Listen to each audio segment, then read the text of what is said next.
ఓం క్లీం కృష్ణాయ గోవిందాయ గోపీజనవల్లభాయ నమః.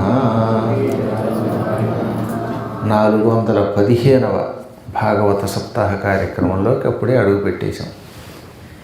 జీవితం మహావేగంగా వెళ్ళిపోతుంది కనుక ఈ వెళ్ళిపోతున్న జీవితంలో కొంత భాగమైన ఈ శరీరాన్ని ప్రసాదించిన పరమాత్మనికి సమర్పించాలి అని శాస్త్రం కనుక వీలున్నంత వరకు భాగవత సప్తాహాలు చేయాలి అని చిన్నప్పుడే సంకల్పించాం. 500 సప్తాహాలు చేసినటువంటి వాడు వైకుంఠం పొందుతాడని, అంటే సహజంగా ముక్తి పొందటం వేరు, వైకుంఠంలో పరమాత్మని సన్నిధానంలో ఉంటాడని. 1000 చేసిన వాడైతే ఆయనకి పార్షదుడు అవుతాడని శాస్త్రం.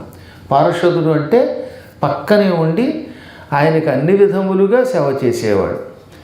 అది కొంచెం కీ పోస్ట్ అన్నమాట.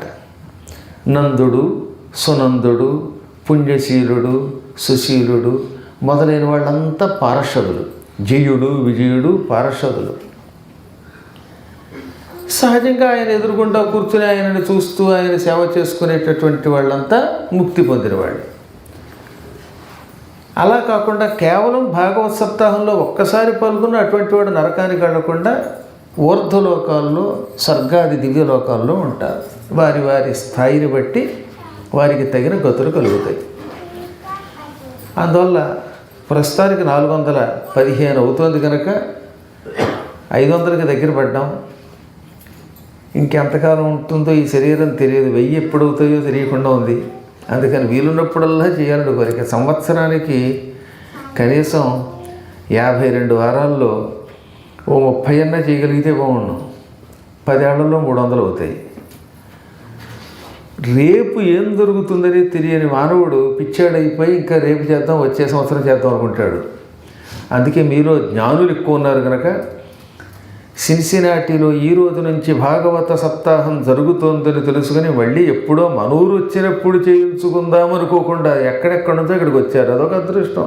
వారెవరో డాలర్స్ నుంచి వచ్చారు, ఇంకొకళ్ళు ఏమో కోలస్ నుంచి వచ్చారు, కొలంబస్ అన్నమాట. అలా ఇంకో చోట నుంచి ఏదో బస్సు. మన జీవితం ఇంకా బస్ అనిపించుకోవాలంటే, పరమాత్మ దగ్గరికి వెళ్ళాలంటే కొలంబస్సు లేకపోతే ఇంకో వెర్రి బస్సు, స్కూల్ బస్సు ఎక్కడి నుంచో రావాలి. అలా అన్ని ప్రాంతాల నుంచి రాగలిగారు. ఇదొక అదృష్టం. అందువల్ల రేపు అని ఎప్పుడు కూడా వాయిదా వేయకూడదట. ఉందిగా సెప్టెంబరు మార్చిపోయినా వాయిదా పద్ధతి ఉంది దేనికైనా అనడానికి ఇక్కడ మాత్రం కుదరదు. ఈ భాగవత సప్తాహం వంటి కార్యక్రమం ప్రపంచంలో మరొకటి లేదు. అందుకే నానేన సదృశ్యం అన్నారు. దీనితో సదృశ్యం పోల్చదగిన సాటి వచ్చేటటువంటి కార్యక్రమం మరొకటి లేదు. మొన్ననే ఇక్కడికి వచ్చే ముందు జూలై 25వ తారీఖు నుంచి ఆగస్టు 1 వరకు సముద్రంలో సప్తాహం చేసాం. అట్లాంటిక్ సముద్రంలో, పూర్వ సముద్రంలో కూర్చుని వినడం మీకు కష్టం, నాకు చెప్పడం కష్టం. నేనేదో ఈత కొడుతూ చెప్పినా మీకు అర్థం కాదని క్రూజ్ పెట్టాము. లేకపోతే లైఫ్ లూజ్ అవుతుంది కనుక అందుకని క్రూజులో చాలా అద్భుతంగా జరిగింది కార్యక్రమం. కృష్ణపద్మ ఈసారి అపూర్వ రీతిలో నిర్వహింపజేసింది ఆ కార్యక్రమాన్ని.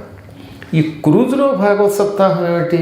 సాక్షాత్తు వైకుంఠంలో క్షీర సముద్రంలో విష్ణువు ఆదిశేషుడి మీద పడుకుని ఉండగా ఆయనకు ఎదురుగుండా కూర్చుని భాగవతాన్ని వినిపించిన నారదుడికి వచ్చిన పుణ్యం ఇస్తుంది. అది నిజానికి పాల సముద్రానికి వెళ్ళడం అంత తేలిక.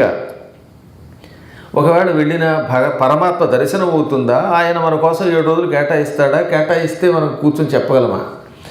సప్తాహ దీక్షతో క్షీర సముద్రంలో పూర్వం నారదుడు భాగవత సప్తాహం చేశాడు. ఆ యోగం నారదునికి పట్టింది. అందుకని నారద యోగాన్ని పొందాలి అంటే ఏం చేయాలి అని ఆలోచిస్తే నౌక సముద్రంలో తేలియాడుతూ ఉండగా అందులో కూర్చొని భగవంతుడిని ఆవాహన చేసుకుని కలశంలోకి శ్రోతలకి భాగవతం వినిపించడం కూడా క్షీరసాగర భాగవత సప్తాహముతో సమానమైనది అని పెద్దలు చెప్పడం వల్ల ఆ పని చేశాం. ఇది నా జీవితంలో కూడా మొదటి సప్తాహం అన్నమాట. ఇది సముద్రంలో. ఇప్పుడు మళ్ళీ రేపు మే 28వ తారీఖు నుంచి జూన్ 6వ తారీఖు వరకు ఇంగ్లాండ్లో చేస్తున్నారండి. మాంచెస్టర్ దానికి మంచి హిస్టరీ ఉందనుకుంటాను. అందుకని అక్కడ కూడా వసుధ అక్కడ భక్తుల సహకారంతో ఏర్పాటు చేసింది. అలా అనౌన్స్ చేస్తే 60 మంది అయిపోయారు. అప్పుడు 60 కుటుంబాలనే చెప్పేది. 60 మంది అంటే మనుషులు కాదు, కేవలం వాళ్ళు 60 కుటుంబాలకి ఇస్తామంటే 60 కుటుంబాలు ఫిల్ అయిపోయాయి. రేపు మళ్ళీ ఇంకోళ్ళు ఎవరైనా కావాలంటే రికమెండ్ చేయవలసిన పరిస్థితి వచ్చిందంటే నాకు ఆశ్చర్యం కలిగింది అనమాట. అంటే భాగవత సప్తాహానికి ఎంత అద్భుతమైన శక్తి ఉండదో ఇప్పుడు ప్రజలు గ్రహిస్తున్నారు. మీరు కూడా రావచ్చుటండి. ఒకళ్ళకో ఇద్దరికో కావాలంటే రికమెండేషన్ పంతులు గారు చేస్తున్నారు. మరి ఎక్కువ మంది అయితే ఆయన కూడా పంతులు గారు కూడా గంతులు ఇవ్వాలి మళ్ళీ సమయం లేక. అందువల్ల కొద్ది మందికి అవకాశం అది ఉంది. ఏది ఏమైనా ఇన్ని సప్తాహములు చేయటం వల్ల వచ్చే లాభం ఏమిటి? సారూప్యము, సామీప్యము, సాలోక్యము, సాయుజ్యము అని ముక్తి 4 విధాలు. ఈ 4ంటిలో ఏదో ఒక ముక్తిని ప్రసాదిస్తుంది భాగవత సప్తాహం. సాలోక్యము అంటే పరమాత్ముడికి ఎదురుగుండా కూర్చుని చూడడం. ఇప్పుడు ఈ కింద కూర్చున్న వాళ్ళు నాకు కొంచెం దగ్గరగా కూర్చొని నన్ను చూస్తున్నారు కదా, వీళ్ళకంటే వెనకున్న వాళ్ళకి కొంచెం కనపడడం కష్టం, అవునా? ఆ దూరంగా కూర్చుని చూడడాన్ని సాలోక్యము అంటారనమాట. ఆ కుర్చీల్లోనూ అక్కడ కూర్చుంటే మధ్య మధ్యలో కెమెరాలు అడ్డొస్తూ ఉంటాయి, ఇలా చూస్తూ. ఇది చూడడం వల్ల మెడ వెడికినప్పుడు మళ్ళీ మధ్యలో కొనుక్కొస్తూ ఉంటుంది, అయినా అప్పుడప్పుడు చూడగలుగుతారు. వైకుంఠంలో పరమాత్మని చూడ్డాన్ని సాలోక్యము అన్నారు. కాబట్టి మోక్షాల్లో ఒకటి ఏంటనమాట, ఎక్కడో ఒక చోట కూర్చుని ఆయనని అప్పుడప్పుడు చూస్తూ సందేశం వింటూ ఆనందం పొందడం. రెండోది సామీప్యం అంటే వీళ్ళదనమాట. సమీపస్య భావ సామీప్యం అంటే దగ్గరగా ఉండడాన్ని సామీప్యం అంటారు. ఇలా దగ్గరగా కూర్చుని ఆయన కళ్ళల్లో కళ్ళు పెడుతూ ఆయన ఆశీర్వచనం ఇంకొంచెం ఎక్కువగా పొందుతూ పూర్తిగా ఆయన అనుగ్రహాన్ని పొందడం రెండో విధం. దూరంగా కూర్చుని చూడడం, దగ్గరగా కూర్చుని చూడడం, ఇది రెండవ ముక్తి. ఇక మూడవది సారూప్యము. పరమాత్ముడు ఏ రూపంలో ఉంటున్నాడో ఆ రూపములో ఉండడాన్ని సారూప్యము అంటారు. వైకుంఠంలో కొంతమందిని చూస్తే ఆ వాళ్ళు చూడడానికి అచ్చం విష్ణువులా కనపడతారు, జయుడు విజయుడు. హఠాత్తుగా చూస్తే నిజంగా వీళ్ళు విష్ణువే ఈ రూపంలో ఉన్నాడా అన్నట్టుగా కనపడతారు. పుణ్యశీలుడు, సుశీలుడు వీళ్ళంతా 4 చేతులు ధరించి 4 చేతులలో శంఖచక్ర గదా పద్మాలు ధరించి మెడలో తులసీమాలలు ధరించి నీలమేఘఛాయ శరీరులై చెవులకి మొసలి ఆకారంలో ఉన్న కుండలాలు, చేతులకి కంకణాలు, నడుముకి వడ్డాణం, కాళ్ళకి నూపురాలు ధరించి ఉంటారు. ఇంచుమించుగా వాళ్ళని చూస్తే ఎలా ఉంటారన్నమాట, వాళ్ళు విష్ణువులాగే ఉంటారు. భూలోకంలో కూడా కొందరు అలాగే ఉండేవారు. భాగవతంలో ఉద్ధవుడు అని ఒక భక్తుడు ఉన్నాడు. ఉద్ధవుడిని చూసిన వాళ్ళు కృష్ణుడు అనుకుని భ్రమపడేవారు. గోపికలే భయపడ్డారు, అనుమానించారు. అప్పుడు దగ్గరికి వచ్చాక మా కృష్ణుని వలే ఉన్నాడు కానీ కృష్ణుడు కాడని కనిపెట్టేశారు అనుకోండి, అది వేరే విషయం. అంటే అంత అందంగా ఆ రూపంలోనే ఉన్నాడనమాట ఆయన. ప్రద్యుమ్నుడు, అనిరుద్ధుడు ఇలా కొంతమంది ఉన్నారు. వీళ్ళంతా సారూప్యం పొందారు, అంటే పరమాత్ముని రూపం పొందారు. అలా ఆ రూపం పొంది వైకుంఠంలో ఉండడం అదృష్టేగా. భగవంతుడి రూపం రావడం అంటే మాటల, అది 3వ రకమైన మోక్షం. ఇంకా 4వది, ఈ ఆత్మ వెళ్ళి పరమాత్మలో కలిసిపోతుంది. అప్పటికి వీడు లేడు, హాయిగా పరమాత్మని ఆనందం అంతా వీడిదే. ఇప్పుడు ఒక చెంబు నీళ్లు పట్టుకెళ్ళి సముద్రంలో కలిపితే ఏమవుతుంది? సముద్రం అయిపోయింది, ఆ నీరుకి అస్తిత్వం లేదవునా? విడిగా ఉన్నప్పుడు నీరు కానీ పరమాత్మలో కలిసిపోయిన తర్వాత ఆత్మ అందులో ఎలా కలిసిపోతుంది అంటే, చెంబులో ఉన్న నీళ్లు సముద్రంలో కలిసిపోయినప్పుడు సముద్రం అయిపోయినట్లుగా, ఎక్కడో వాగులో ఉన్న నీళ్లు గంగా నదిలో కలిసిపోయినప్పుడు అదే గంగ అయిపోయినట్లుగా ఈ ఆత్మ పరమాత్మలో లీనమైపోతుంది. ఈ లీనమయ్యాక వీడికి వ్యక్తిగతమైన భేదం ఉండదు, హాయిగా పరమాత్మ యొక్క ఆనందాన్ని వీడే అనుభవిస్తాడు. అది పరాకాష్ట, అంత గొప్ప మోక్షం అంత తేలిక రాదు. దాన్ని సాయుజ్యము అన్నారు. ఈ విధంగా సాలోక్య, సామీప్య, సారూప్య, సాయుజ్యములను మోక్షములు 4. ఈ 4 వారి వారి స్థాయిని బట్టి పొందడానికి ఈ ప్రపంచంలో భగవంతుడు మనకిచ్చిన ఒకే ఒక్క ఉపాయం శ్రీమద్భాగవత సప్తాహ దీక్ష. దీన్ని ఎలా చేయాలో ముందు తెలుసుకుందాం. ఈరోజు ఆ రోజు అని తేడా లేకుండా గురువులు నిర్ణయించినప్పుడు చెయ్యటమే అన్నారు. దానికి మాసానాం నియమో నాత్ర దినానాం నియమోపినా సదాసేవ్యం సదాసేవ్యం శ్రీమద్భాగవతం నరైః. భాగవతాన్ని పారాయణ చేయించుకోవటానికి మాసానాం నియమో నాత్ర, ఈ మాసములో చెయ్యాలనే నియమం లేదు. ఏమంటే శ్రావణంలో చెయ్యాలా, భాద్రపదంలో చెయ్యాలా, ఆశ్వీజంలో చెయ్యాలా అని మాస నియమం పెట్టుకోక్కర్లేదు.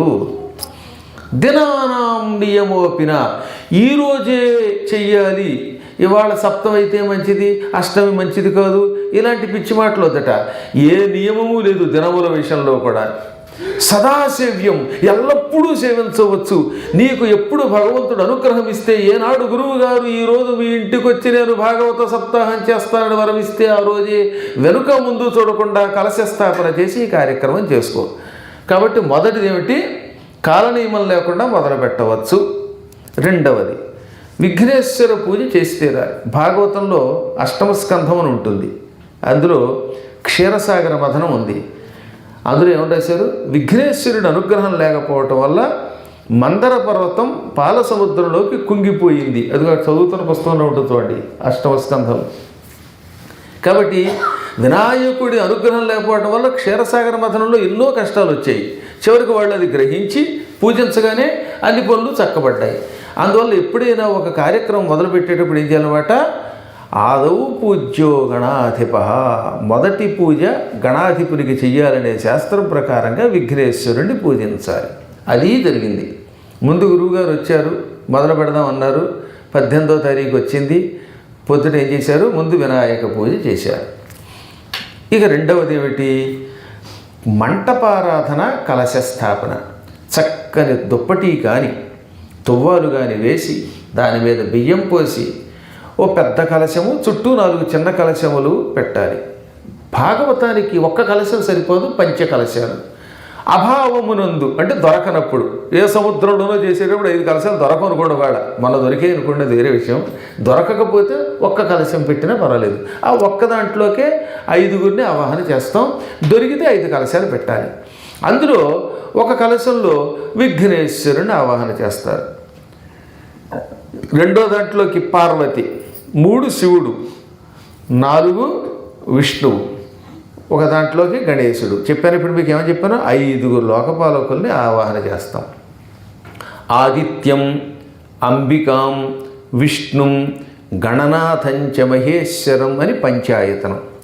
సూర్యుణ్ణి, అంబికాం పార్వతిని, విష్ణువుని, గణనాథుడు విఘ్నేశ్వరుణ్ణి, మహేశ్వరుడు శివుణ్ణి, ఈ 5గురిని 5 కలశములలో స్థాపన చేసి మధ్యలో ఉన్న కలశమునందు వరుణ రూపముతో విష్ణువుని ఆవాహన చేయాలి.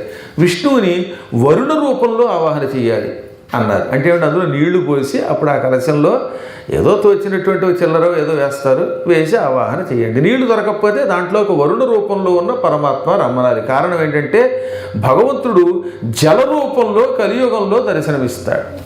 అసలు ఆయనకు ఒక పేరు ఉంది, ఏమిటది, నారాయణ.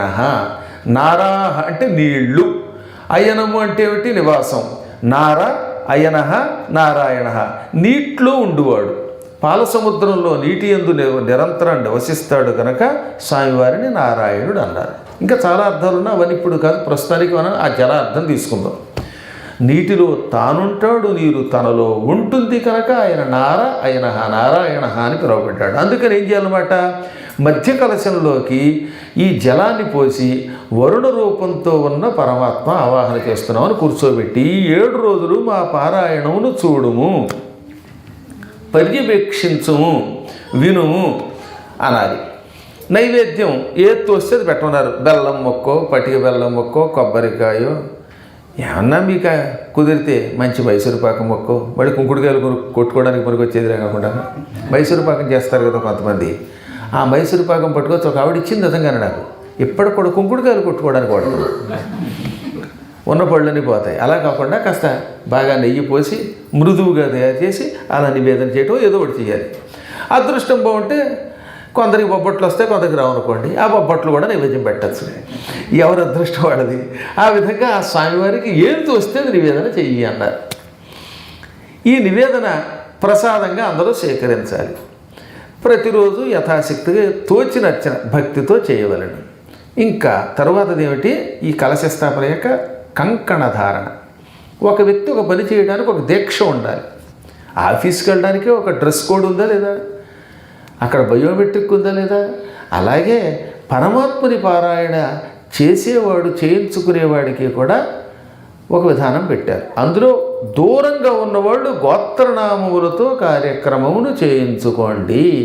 ఇప్పుడు ఎక్కడో శాన్ ఫ్రాన్సిస్కోలో ఉన్నవాళ్ళు, ఫ్లోరిడాలో ఉన్నవాళ్ళు, అట్లాంటాలో ఉన్నవాళ్ళు, ఎట్లాంటాలో ఉన్నవాళ్ళు వీళ్ళందరూ ఇక్కడికి రాలేరనుకోండి, వాళ్ళు వాళ్ళ పేర్లు గోత్రములు ఇస్తే అవి చదివి తద్వారా వీళ్ళు ఇక్కడ పారాయణ చేస్తారు. రాగలిగిన పుణ్యాత్ములు ఏం చేస్తారన్నమాట, కంకణ ధారణ చేసి పారాయణలో పాల్గొవాలి. చక్కని ఒక తాడుని పసుపు కుంకుమలు పూసి దానికి కూడా భగవంతుడైన విష్ణువు యొక్క అనుగ్రహం ఉండేలాగా పూజించి దానికి రక్షా కంకణం అని పేరు పెట్టి దానిని కుడి చేతికి కట్టుకోవాలి. అది దీక్షా కంకణము. ఈ కంకణం మనల్ని రక్షిస్తుంది. కుడి చేతికే కట్టుకోవాలను. ఎడమ చేతికి కట్టుకుని దానితో మలమూత్ర విసర్జనలు పెడుతున్నప్పుడు, అంటే ఇక్కడ తుడుచుకోవడం ఎక్కువైపోయింది అనుకోండి, కానీ నీళ్ళు అంటూ ఉంటే దీంతో కడుక్కోవడం దోషం కనుక అందుకని ఎడమ చేతికి వాడకుండా కుడి చేతికే కట్టుకోవాలను. ఈ కంకణ ధారణ వల్ల లాభం ఏమిటనమాట, ఒక్కసారి చేతికి కంకణం కట్టుకుంటే ఆ క్షణం నుంచి జాతాశౌచ మృతాశౌచ భయం నాస్తి మహీతరే. కార్యక్రమం ప్రారంభించిన వాళ్ళకి, చేయించుకుంటున్న వాళ్ళకి, చేస్తున్న వాళ్ళకి ఈ కంకణం కట్టుకున్నప్పటి నుంచి ఇంట్లో పురుడు వస్తే ఆ పురిటి మైల అంటదు. ఒక వ్యక్తికి పిల్లలు పుడితే 3 రోజులు వాళ్ళు పారాయణ చేయించుకోకూడదు, చేయకూడదు. మొదటి 3 రోజులు వాళ్ళకి పనికిరాదు. అదే మృతాశౌచం అయితే 11 రోజులు అయితే కానీ వాడు ఆ పనికి పనికిరాడు. అదే ఈ చేతికి ఇది కట్టుకుంటే ఈ జాతాశౌచం ఇంట్లో పురుడు వచ్చినా, మృతాశౌచం ఎవరైనా చచ్చిపోవటం వల్ల వచ్చిన మైలైనా ఈ 7 రోజులు అంటదో. ఉదాహరణకు ఒక ఆయన వాళ్ళకి కంకణం కట్టుకున్నాడు, వాళ్ళ ఇంటి పేరుకి వాళ్ళు ఎవరో ఎక్కడో పోయారనే వార్త తెలిసింది, ఆయనకి మైలు వచ్చింది. అప్పుడు ఏం చేయాలి అంటే ఈ కంకణం ఉంది కనుక వాడికి ఆ మైలు లేదు. ఈ 7 రోజులు పారాయణ అయ్యాక ఒక్కసారి ఈ కంకణం తీసి పక్కన పెట్టేస్తే అప్పుడు వాడికి మైలు వస్తుంది. 11 రోజుల్లో 7 రోజులు ఇక్కడ గడిచిపోయింది కాబట్టి మిగతా 4 రోజులే మైలు బట్టి ఆఖరి రోజున తలకి స్నానం చేస్తే చాలు. ఈ పారాయణ ఫలం శుభ్రంగా వస్తుంది, ఆ ఇబ్బంది రాదు. అందుకని కంకణ ధారణ చెయ్యాలి. అలాగే ఇవన్నీ గందరగోళాలు రాకుండా ఉంటాయి. మరి బయట ఉంటే ఆడవాళ్ళు వచ్చి ఉపన్యాసం వినకూడదు, ఇక్కడ కూర్చుని తప్ప వాడికి ఈ దీక్షా కంకణం వల్ల 7 రోజులు పారాయణ చేసిన ఫలితం వచ్చేస్తుంది అన్నమాట. అందుకని అటువంటి వాళ్ళందరినీ దృష్టిలో పెట్టుకుని పరమాత్మ పనిచేశాడు. ఈ కంకణ ధారణ చేసిన వాళ్ళు కూడా వారి వారి నియమములు ఎంత పాటించగలిగితే వారికి అన్ని లాభాలు ఉంటాయి. నియమములు ఎక్కువ చెప్పలేదు కానీ పాటించే కొద్దీ లాభం. శాకాహారం తినడం, నేల మీద చాపో పరుపు వేసుకుని పడుకోవడం, బ్రహ్మచర్య దీక్ష పాటించడం, ఇటువంటి నియమాలు పాటించే కొద్దీ శక్తి పెరుగుతుంది. నశ్రేయో నియమం వినా, నియమము లేకపోతే శ్రేయస్సు లేదు. ఎక్కడ పడితే అక్కడ చెత్త చెదారం తింటే ఉపయోగం ఉంది. అందుకని నియమములు కూడా పెట్టుకుని వీలున్నప్పుడల్లా గోవిందనామస్మరణ చేస్తే సంపూర్ణముగా పరమాత్మని అనుగ్రహం లభిస్తుంది. అందుకని ఎప్పుడు వీలుంటే ఎప్పుడు గోవింద గోవింద అనుకుంటూ వెళ్ళిపోవాలట. అన్నం తింటున్నప్పుడు గోవింద, పడుకున్నప్పుడు గోవింద, ఎవరితో మాట్లాడినా గోవింద, కళ్ళజోడు పెట్టుకున్నా గోవింద, తీసేసిన గోవింద. ఈ విధంగా పరమాత్మ నామస్మరణం చేస్తే అప్పుడు వాడికి దీని ప్రభావం ఇంకెక్కువగా ఉంటుందన్నమాట. ఈ విధముగా భాగవత పారాయణ చేసినవాడు, చేయించుకున్నవాడు ఉన్నత స్థాయికి ఎడతారు. ఎన్నో భాగవతాలు చేసి ఒక ఆయన ఆంజనేయుడిగా పుట్టాడు. ఆంజనేయుడు పూర్వజన్మలో భాగవత సప్తాహాలు చేశాడు. ఆంజనేయుడిగా పుట్టాక రామసేవ చేసి బ్రహ్మ అవుతున్నాడు. బ్రహ్మ అయ్యాక కొంతకాలం పోయాక విష్ణువులో లీనమైపోతాడు. ఇలా భాగవత సప్తాహాలు చేసి దాసీపుత్రుడు ఒకడు నారదుడయ్యాడు. ఎంతోమందిని తరింపచేసిన దివ్యమైన ఘట్టం భాగవతం. అంటే ఈ భాగవతాన్ని ఎంతెందుకు ఎక్కువ పట్టుకున్నానంటే నాకు కూడా వచ్చే జన్మ ఇక రాకూడదనే కోరిక ఉంది. దిక్కుమాల భూమి మీద పుట్టలేము, హాయిగా వైకుంఠానికి వెళ్ళాలని కోరిక ఉన్నది. భూమి మీద పుట్టాక ఏముంది సుఖం, ఆ కారులో కూర్చుంటాం, హఠాత్తుగా ఫోన్ నడుపుతూ ఇలా అంటారు అనుకోండి, స్టీరింగ్ డుబుక్కుని పక్కో దీనికో కొట్టుకుంటాం, హడలో ఇంటికి వెడతామా లేదా అని అదో బెంగ. ఆ ఇంటికి వెళ్ళిన తర్వాత మళ్ళీ అక్కడ ఏం పెడతారో తెలియదు. మన అదృష్టం బాగుంటే పెసరట్టు ఉప్మాలు కాస్త మిరపకాయ ముక్కలు ఎక్కువ ఉంటాయి, మంచి కమ్మగా ఉంటుంది, చట్నీ ఉంటుంది. లేకపోతే ఆ పూట ఏముంటుందో తెలియదు. అదృష్టం బాగుంటే పెసరట్టు రావచ్చు, లేకపోతే పెసరట్టు రావచ్చు. అసలు ఇంటికి వెళ్ళేదాకా ఉంటాడో లేదో తెలియదు. ఇన్ని రకాల కష్టాలు చాలా ఉన్నాయండి. సీత కష్టాలు సీతవి, పీత కష్టాలు పీతవి అని పాపం. ఇప్పుడు ఇలాంటి పిల్లలు ఏమనుకుంటారంటే ఎప్పటికీ చదువు పూర్తవుతుందిరా బాబు, పద్మాకర్ గారు స్కూల్ వెళ్ళలేకుండా హాయిగా కూర్చుంటాడు, నేను స్కూల్కి వెళ్తున్నాను, వాళ్ళ బాధ పడది. ఆయన ఇక్కడ కూర్చుని పురాణం చెప్పడానికి ఉంది, ఆయన బండిపాట్లు వాడికేం తెలుసు.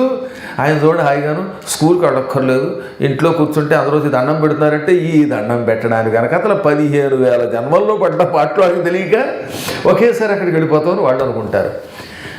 అన్ని కష్టాలు ఉంటాయి పాపం. ఈ మధ్యనే మా వేణుకు కూడా బాధ వచ్చింది. పంతులు గారంటే ఎలాగో రిటైర్ అయిపోతున్నారు, ఇక ఆయనకు జుట్టు ఊడిపోయినా పర్లేదు, నాకేంటి ఉన్న జుట్టు అప్పుడే ఊడిపోతుంది, మా అమ్మాయికి ఇంకా పెళ్లి చేయలేదు అని ఆయన బాధ అయింది. అందరికీ పైకి చెప్పరు కానీ ఎవడు కూడా వాడిది. ఇంకా నయ్యం ఇంకొకరు నాకు అసలు పెళ్ళి అవ్వలేదు, ఇంకా డ్రైవింగ్ లైసెన్స్ లేదు, ఉద్యోగం లేదు, ఉన్న జుట్టు అప్పుడే ఊడిపోతుంది, ఆయనే బాధపడుతున్నాడు నన్ను చూసినప్పుడు అలా. కాబట్టి అయ్య బాబు, ఈ భూమి మీద పుట్టిన తర్వాత సంపూర్ణముగా సుఖముగా ఆనందంగా ఉన్నవాళ్ళు ఎంతమంది ఉంటారు? ఏదో మీలాంటి పుణ్యాత్ములు తప్ప.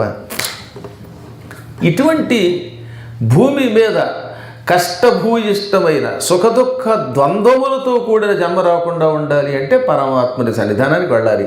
దానికి వెళ్ళడానికి ఒక్క మార్గం శ్రీమద్భాగవత సప్తాహం. పూర్వం పృథువు అని ఒక మహారాజు ఉన్నాడు, విష్ణువు యొక్క అవతారం. శ్రీ మహావిష్ణువు 22 అవతారాలు ఎత్తాడు, కొన్ని అంశావతారాలు, కొన్ని పరిపూర్ణ అవతారాలు. భాగవతంలో ఏమని చెప్పారు? 22 అవతారాలు ఎత్తాడని చెప్పారు. సనక సనందనాదులు, నారదుడు, కపిలుడు, పరశురాముడు, మత్స్యావతారం, కూర్మావతారం, వరాహావతారం, వృషభావతారం. వృషభుడు అంటే సాక్షాత్ అవధూతండు ఆయన కూడా. దత్తాత్రేయుడు, ఆన్వీక్షకి విద్యనిచ్చిన మహానుభావుడు అన్నమాట. వేదవ్యాసుడు, రాముడు, కృష్ణుడు, ఇలా మొత్తం 22 అవతారాలు ఎత్తాడు. వీటిల్లో ఒక అద్భుతమైన అవతారం పృథు చక్రవర్తి. ఈయన మొదటి మనువు కాలంలో పుట్టిన మహానుభావుడు పృథు చక్రవర్తి. వేణుడనే ఒక దుర్మార్గుడు, ఒక నాస్తికుడు ఉన్నాడు. దేవుడు లేడు, దెయ్యం లేడు, అసలు ఈ ప్రపంచంలో నేనే దేవుణ్ణి అన్నాడు వాడు. అంత నీచుడు వాడు.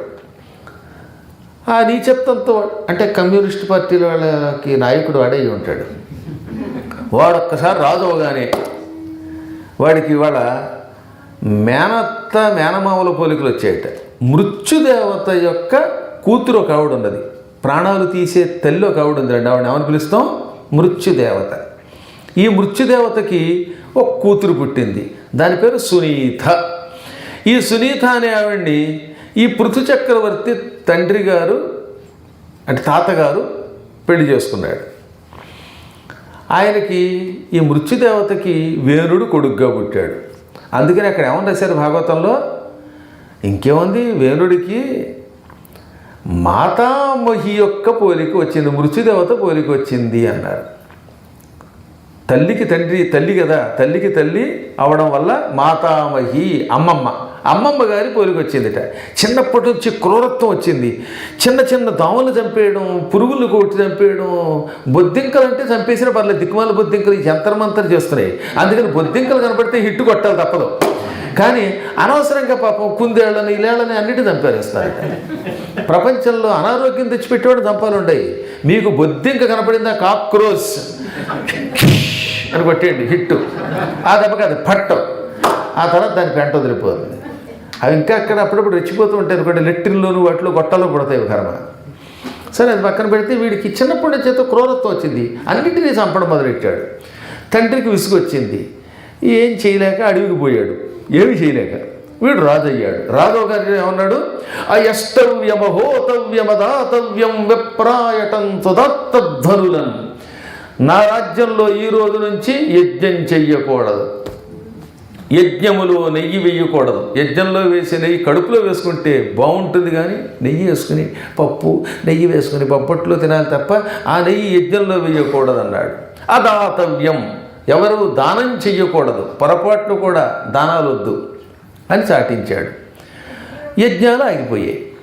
యజ్ఞాలు ఆగిపోతే లోకాలు నాశనం అయిపోతాయి. యజ్ఞములు సక్రమంగా జరిగితే ఇంద్రాది దేవతలకి హవ్యం అందుతుంది, వాళ్ళకి ఆకలి తీరుతుంది, అప్పుడు వాళ్ళు వర్షం కురిపిస్తారు. వర్షం కురిపిస్తే భూమి సస్యశ్యామలంగా ఉంటుంది, పంటలు పండుతాయి, మనం సుఖంగా ఉంటాం. ఈ అజ్ఞాని వద్దనడంతో దేవతలు చిక్కిపోయారు. దేవతలు చిక్కిపోవటం వల్ల భూమి మీద కరువు వచ్చింది. 100 ఏళ్ళు కరువు టేకంగా, అసలు వర్షాలు లేవు. అప్పుడు బ్రాహ్మణోత్తములు ఋషులు వచ్చి, నాయనా వేణుడా, నీకు పుణ్యం ఉంటుందిరా బాబు, యజ్ఞములు ఆపకూడదురా, దీనివల్ల నాశనం అవుతుందిరా, ఎంత పవిత్ర వంశంరా, మనువంశంలో పుట్టి ఈ దిక్కుమాలిన బుద్ధి ఎలా పొందేవురా అంటే, ఎవర్రా మీరు, అజ్ఞానుల్లో ఉన్నారు, కంటికి కనిపించని విష్ణువుకి యజ్ఞం చేయటం ఎందుకు, ఎదురుగుండా కనపడుతున్న నన్నే విష్ణువుగా భావించండి, ఆ నెయ్యి నాకు ఇవ్వండి, ఆ డబ్బులు నాకు ఇవ్వండి, అన్నీ నాకు ఇచ్చేయండి, నేనే దేవుడు అన్నట్ట. ఎవరు లేరు అన్నట్ట. అన్నిటికీ ఏమనంటే సైన్స్ అన్నట్టు. పైగా వాళ్ళు ఎన్ని చెప్పినా వినకపోతే మండిపోయింది. వెంటనే కమండలంలో నీళ్లు తీశారు, చావుని మీద చల్లారు, దెబ్బకి చచ్చిపోయాడు వాడు, ఆన్ ది స్పాట్ చచ్చిపోయాడు ఆ శాపానికి.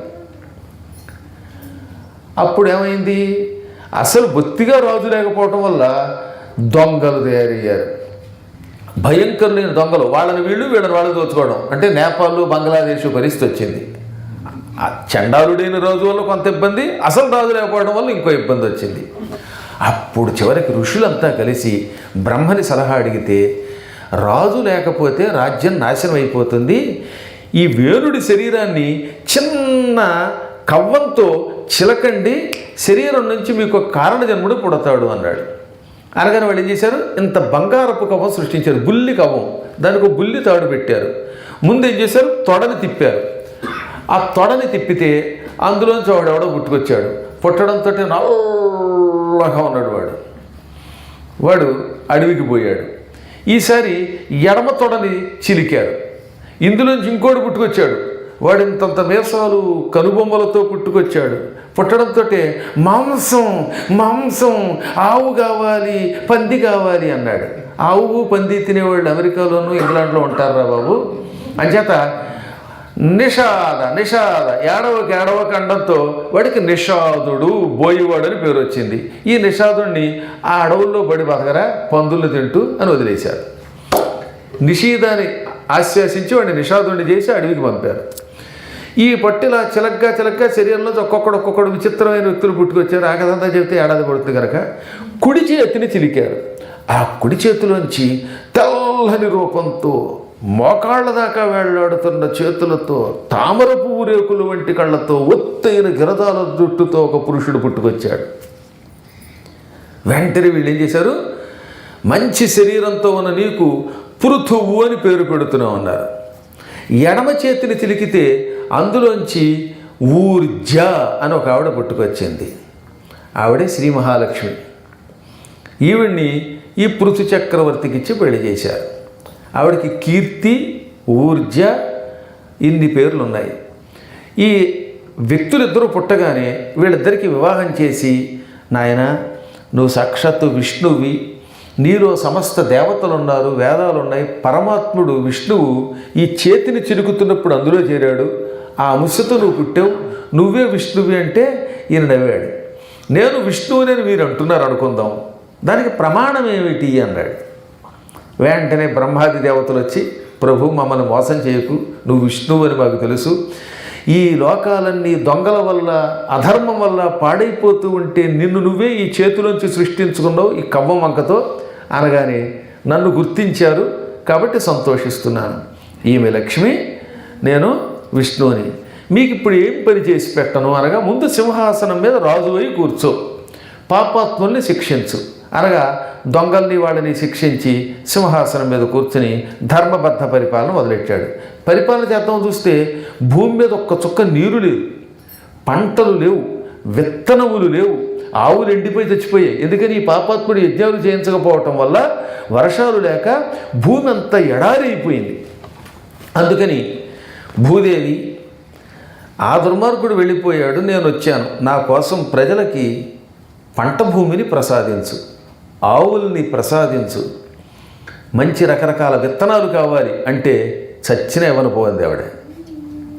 ఎందుకని వేణుడు మళ్ళీ ఈ రూపంలో పుట్టాడేమోనని భ్రమ పొందిందిట. భూదేవికి తెలుసు కదా విష్ణు ఎంత గొప్పవాడో, అయినా ఆవిడ కూడా ఒక క్షణకాలం మోసపోయి నేనివ్వనంది.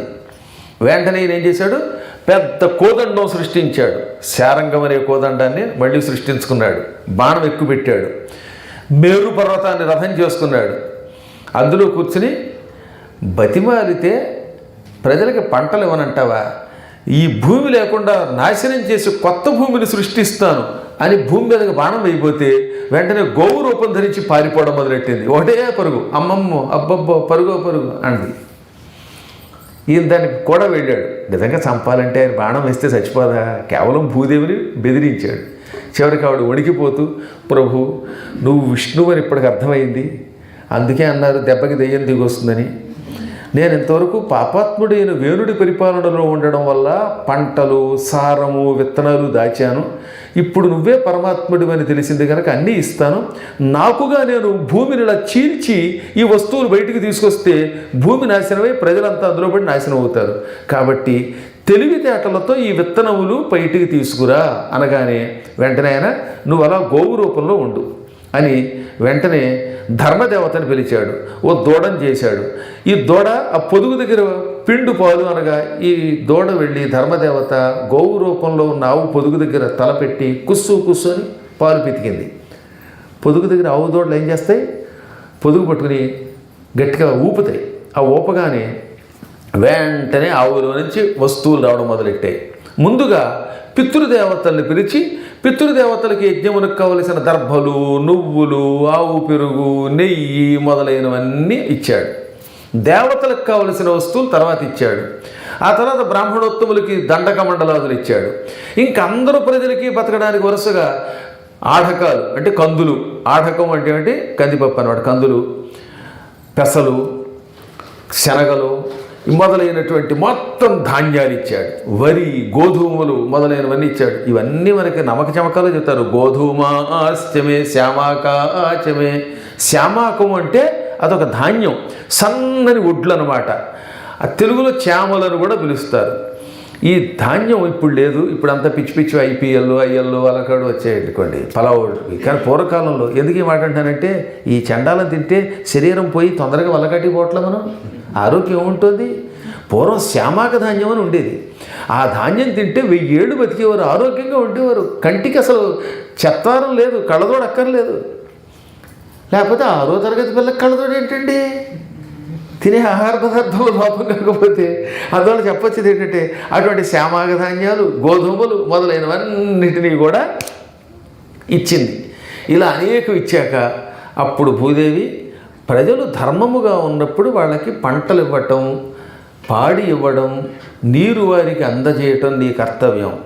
పాపాత్ములైనప్పుడు ఉపసంహరించుకో అని వాదార్చి భూమిని కూడా అదుపులో పెట్టాడు. 60,000 సంవత్సరాలు పరిపాలించేటండి మహానుభావుడైన. అసలు ఆ పరిపాలనా కాలాన్ని స్వర్ణయుగం అన్నారు.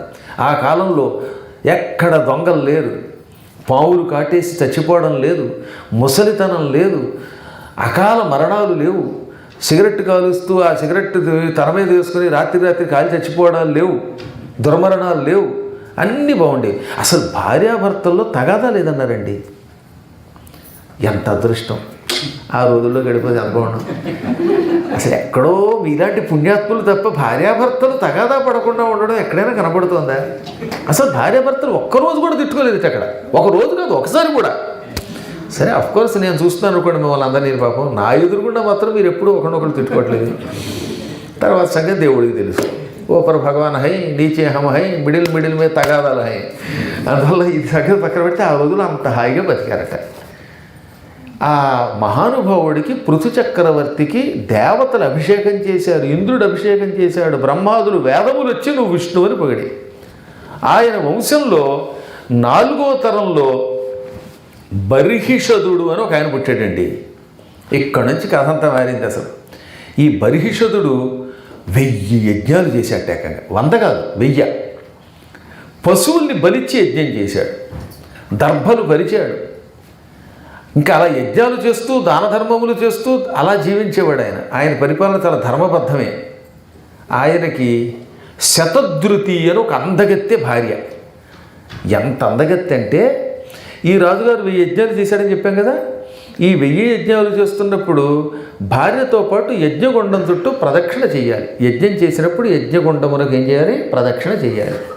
అలా ప్రదక్షిణ చేస్తుంటే ఆ సౌందర్యానికి, ఆవిడ కాలి గజ్జల శబ్దానికి అలా ముగ్ధుడైపోయి అగ్నిహోత్రుడు బాబోయ్ ఈ అందగత్తెను చూస్తూ ఉంటే యజ్ఞగుండంలో వేసినటువంటి ఆహారాన్ని కాల్చి దేవతలకు ఇవ్వలేకపోతున్నాను నేను అన్నట్ట. అంటే ఆయన కూడా బుట్టలో పడిపోయాడంటే ఎంత అందగత్తె ఆలోచించండి. ఇంద్రుడు మొదలైన వాళ్ళకి అందులో వేసిన ఆహారాన్ని తీసుకెళ్ళి అందించవలసిన బాధ్యత అగ్నిది. అందుకే దేవతలు ఏమంటారు, అగ్నిముఖ వై దేవాహ, దేవతలకి అగ్నిహోత్రుడు ముఖము. ఉదాహరణకి రేపు ఎప్పుడు యజ్ఞం జరుగుతుంది ఇక్కడ, ఆ యజ్ఞంలో దిక్పాలకులకి వాళ్ళకి ఆహుతులు ఇస్తారు. ఇంద్రుడు ఉన్నాడు అనుకోండి, సుక్కు సురవలతో నెయ్యి తీసుకుని అందులో కొంచెం అన్నము పేలాలు ఏదో ఒక ఆహారాన్ని తీసుకుంటారు. దీన్ని సంస్కృతంలో చెరువు అంటారు, తెలుగులో అదే చెరువు అన్నమాట. చెరువు అంటే చకార యకారములు కాదు, అదేమో నీళ్లు, ఇది చకార అకారముల చెరువు. ఈ ఆహారాన్ని అందులో వేసి ఏం చేస్తారు, ఓం ఇంద్రాయ స్వాహ ఇంద్రాయ యదన్నమమా అని మంత్రం చెప్పి అందులో వేయాలి. అనగా ఇంద్రుడి కొరకు ఈ ఆహారం వేస్తున్నాం, ఇది మాది కాదు అని ఈ నెయ్యి ఆహారం అందులో వేయగానే అది అందులో కాలి భగ్గుమని బూడిదవుతుంది, అందులోంచి పొగ వస్తుంది. ఈ పొగ మహావేగంగా స్వర్గానికి వెడుతుంది. అక్కడ స్వర్గంలో ఇంద్రుడి నాలుక మీద వెళ్ళి ఈ పొగ ఏమవుతుంది, ఇంత అమృతపు బిందువుగా మారిపడుతుంది. ఏ డ్రాప్ ఆఫ్ అమృత. ఈ బిందువు నాలుక మీద పడగానే ఇంద్రుడికి తృప్తిగా ఉంటుంది, ఆకలి తీరుతుంది. అమ్మయ్య. ఈ సిన్సినాటి వాళ్ళు సిన్ అనే పదం మర్చిపోయి, అంటే సిన్ అంటే పాపం, SIN సిన్, ఈ పాపాలు మర్చిపోయి నాకు యజ్ఞం చేసి ఆహారం ఇచ్చారు కాబట్టి సిన్సియర్గా సిన్సినాటి వాళ్ళకి సిన్స్ లేకుండా చేసి వీళ్ళందరికీ కూడా మంచి ఆహారాన్ని ఇస్తాను, సంపదలను ఇస్తాను, ఆరోగ్యాన్ని ఇస్తాను అనుకుంటాడు. సకాలంలో వర్షం కురిపిస్తాడు. దిక్కుమాలని H1 వీసాతో బాధపడుతున్న వాళ్ళకి గ్రీన్ కార్డు ఇప్పిస్తాడు. ఆయన తలుచుకుంటే గ్రీనరీయే కనుక. గ్రీన్ కార్డుతో ఉన్న వాళ్ళకి తీసుకెళ్ళి సిటిజన్షిప్ ఇస్తాడు. ఈ స్టూడెంట్ వీసాతో ఉండి అలా నానాయాత్ర పడుతూ నాకు ఇంకా రావట్లేదురా బాబు ఉద్యోగానికి పర్మిషన్ అవుతున్నాడు, ఉద్యోగం ఇప్పిస్తాడు. ఇంద్రుడు ఎంతో మంచివాడు, అంటే సక్రమంగా మనం చేయవలసినవి చేస్తే. ఈ విధంగా ఇంద్రుడికి ఆకలి ఈ యజ్ఞంలో వేసిన నెయ్యి చెరువు తీరుస్తుంది. అలాగే సకల దేవతలకి ఆహారాన్ని ఈ యజ్ఞగుండంలో పడగానే అగ్నిహోత్రుడే పొగగా మార్చి ఆ పొగని తీసుకెళ్ళి అమృత బిందువుగా మార్చి వాళ్ళకి ఆకలి తీరుస్తాడనమాట. అందుకని అగ్ని ద్వారానే దేవతలకు తృప్తి కలగాలి. కానీ ఇక్కడ అగ్ని భరిస్తే ఏమైంది, ఈవిడ తిరుగుతూ ఉంటే అసలు కాలి గజ్జల చెప్పుడు కూడా ఓ సంగీతధ్వంలో ఉందిటండి. అందంగా వీణ వాయిస్తూ ఉంటే, మురళి వాయిస్తూ ఉంటే, హార్మోనియం వాయిస్తూ ఉంటే, పీసుశీల ఘంటసాల పాడుతూ ఉంటే అలా ఉందన్నమాట. దాంతో ఈయన తన పని మానేశాడు, అని చూడటం మొదలెట్టాడు. దేవతలకు ఆకలి తీరలేదు.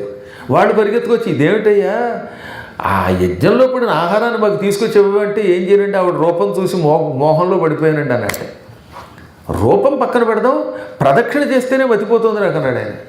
పూర్వం ఒకప్పుడు సప్త ఋషుల భార్యను చూసి మోహపడ్డట్టు పడ్డాను అనగానే అప్పుడు వాళ్ళు ఏం చేశారు, అగ్నిహోత్రుడికి ఈ రోజు నుంచి వీడు ముఖము కనపడకుండా ఉండుగాక అని శాపం పెట్టారు.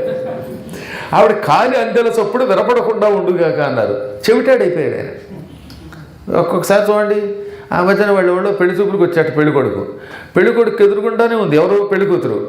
ఇదిగో పెళ్లి కూతురు అంటే వాడికి కళ్ళు కనపట్లేదు, అందుకని నమస్కారం అండి అంటాడు. అటు ఇటు పెళ్లి కూతురికి చివరికి అర్థమైంది, వెళ్ళిరా నాయన అంది.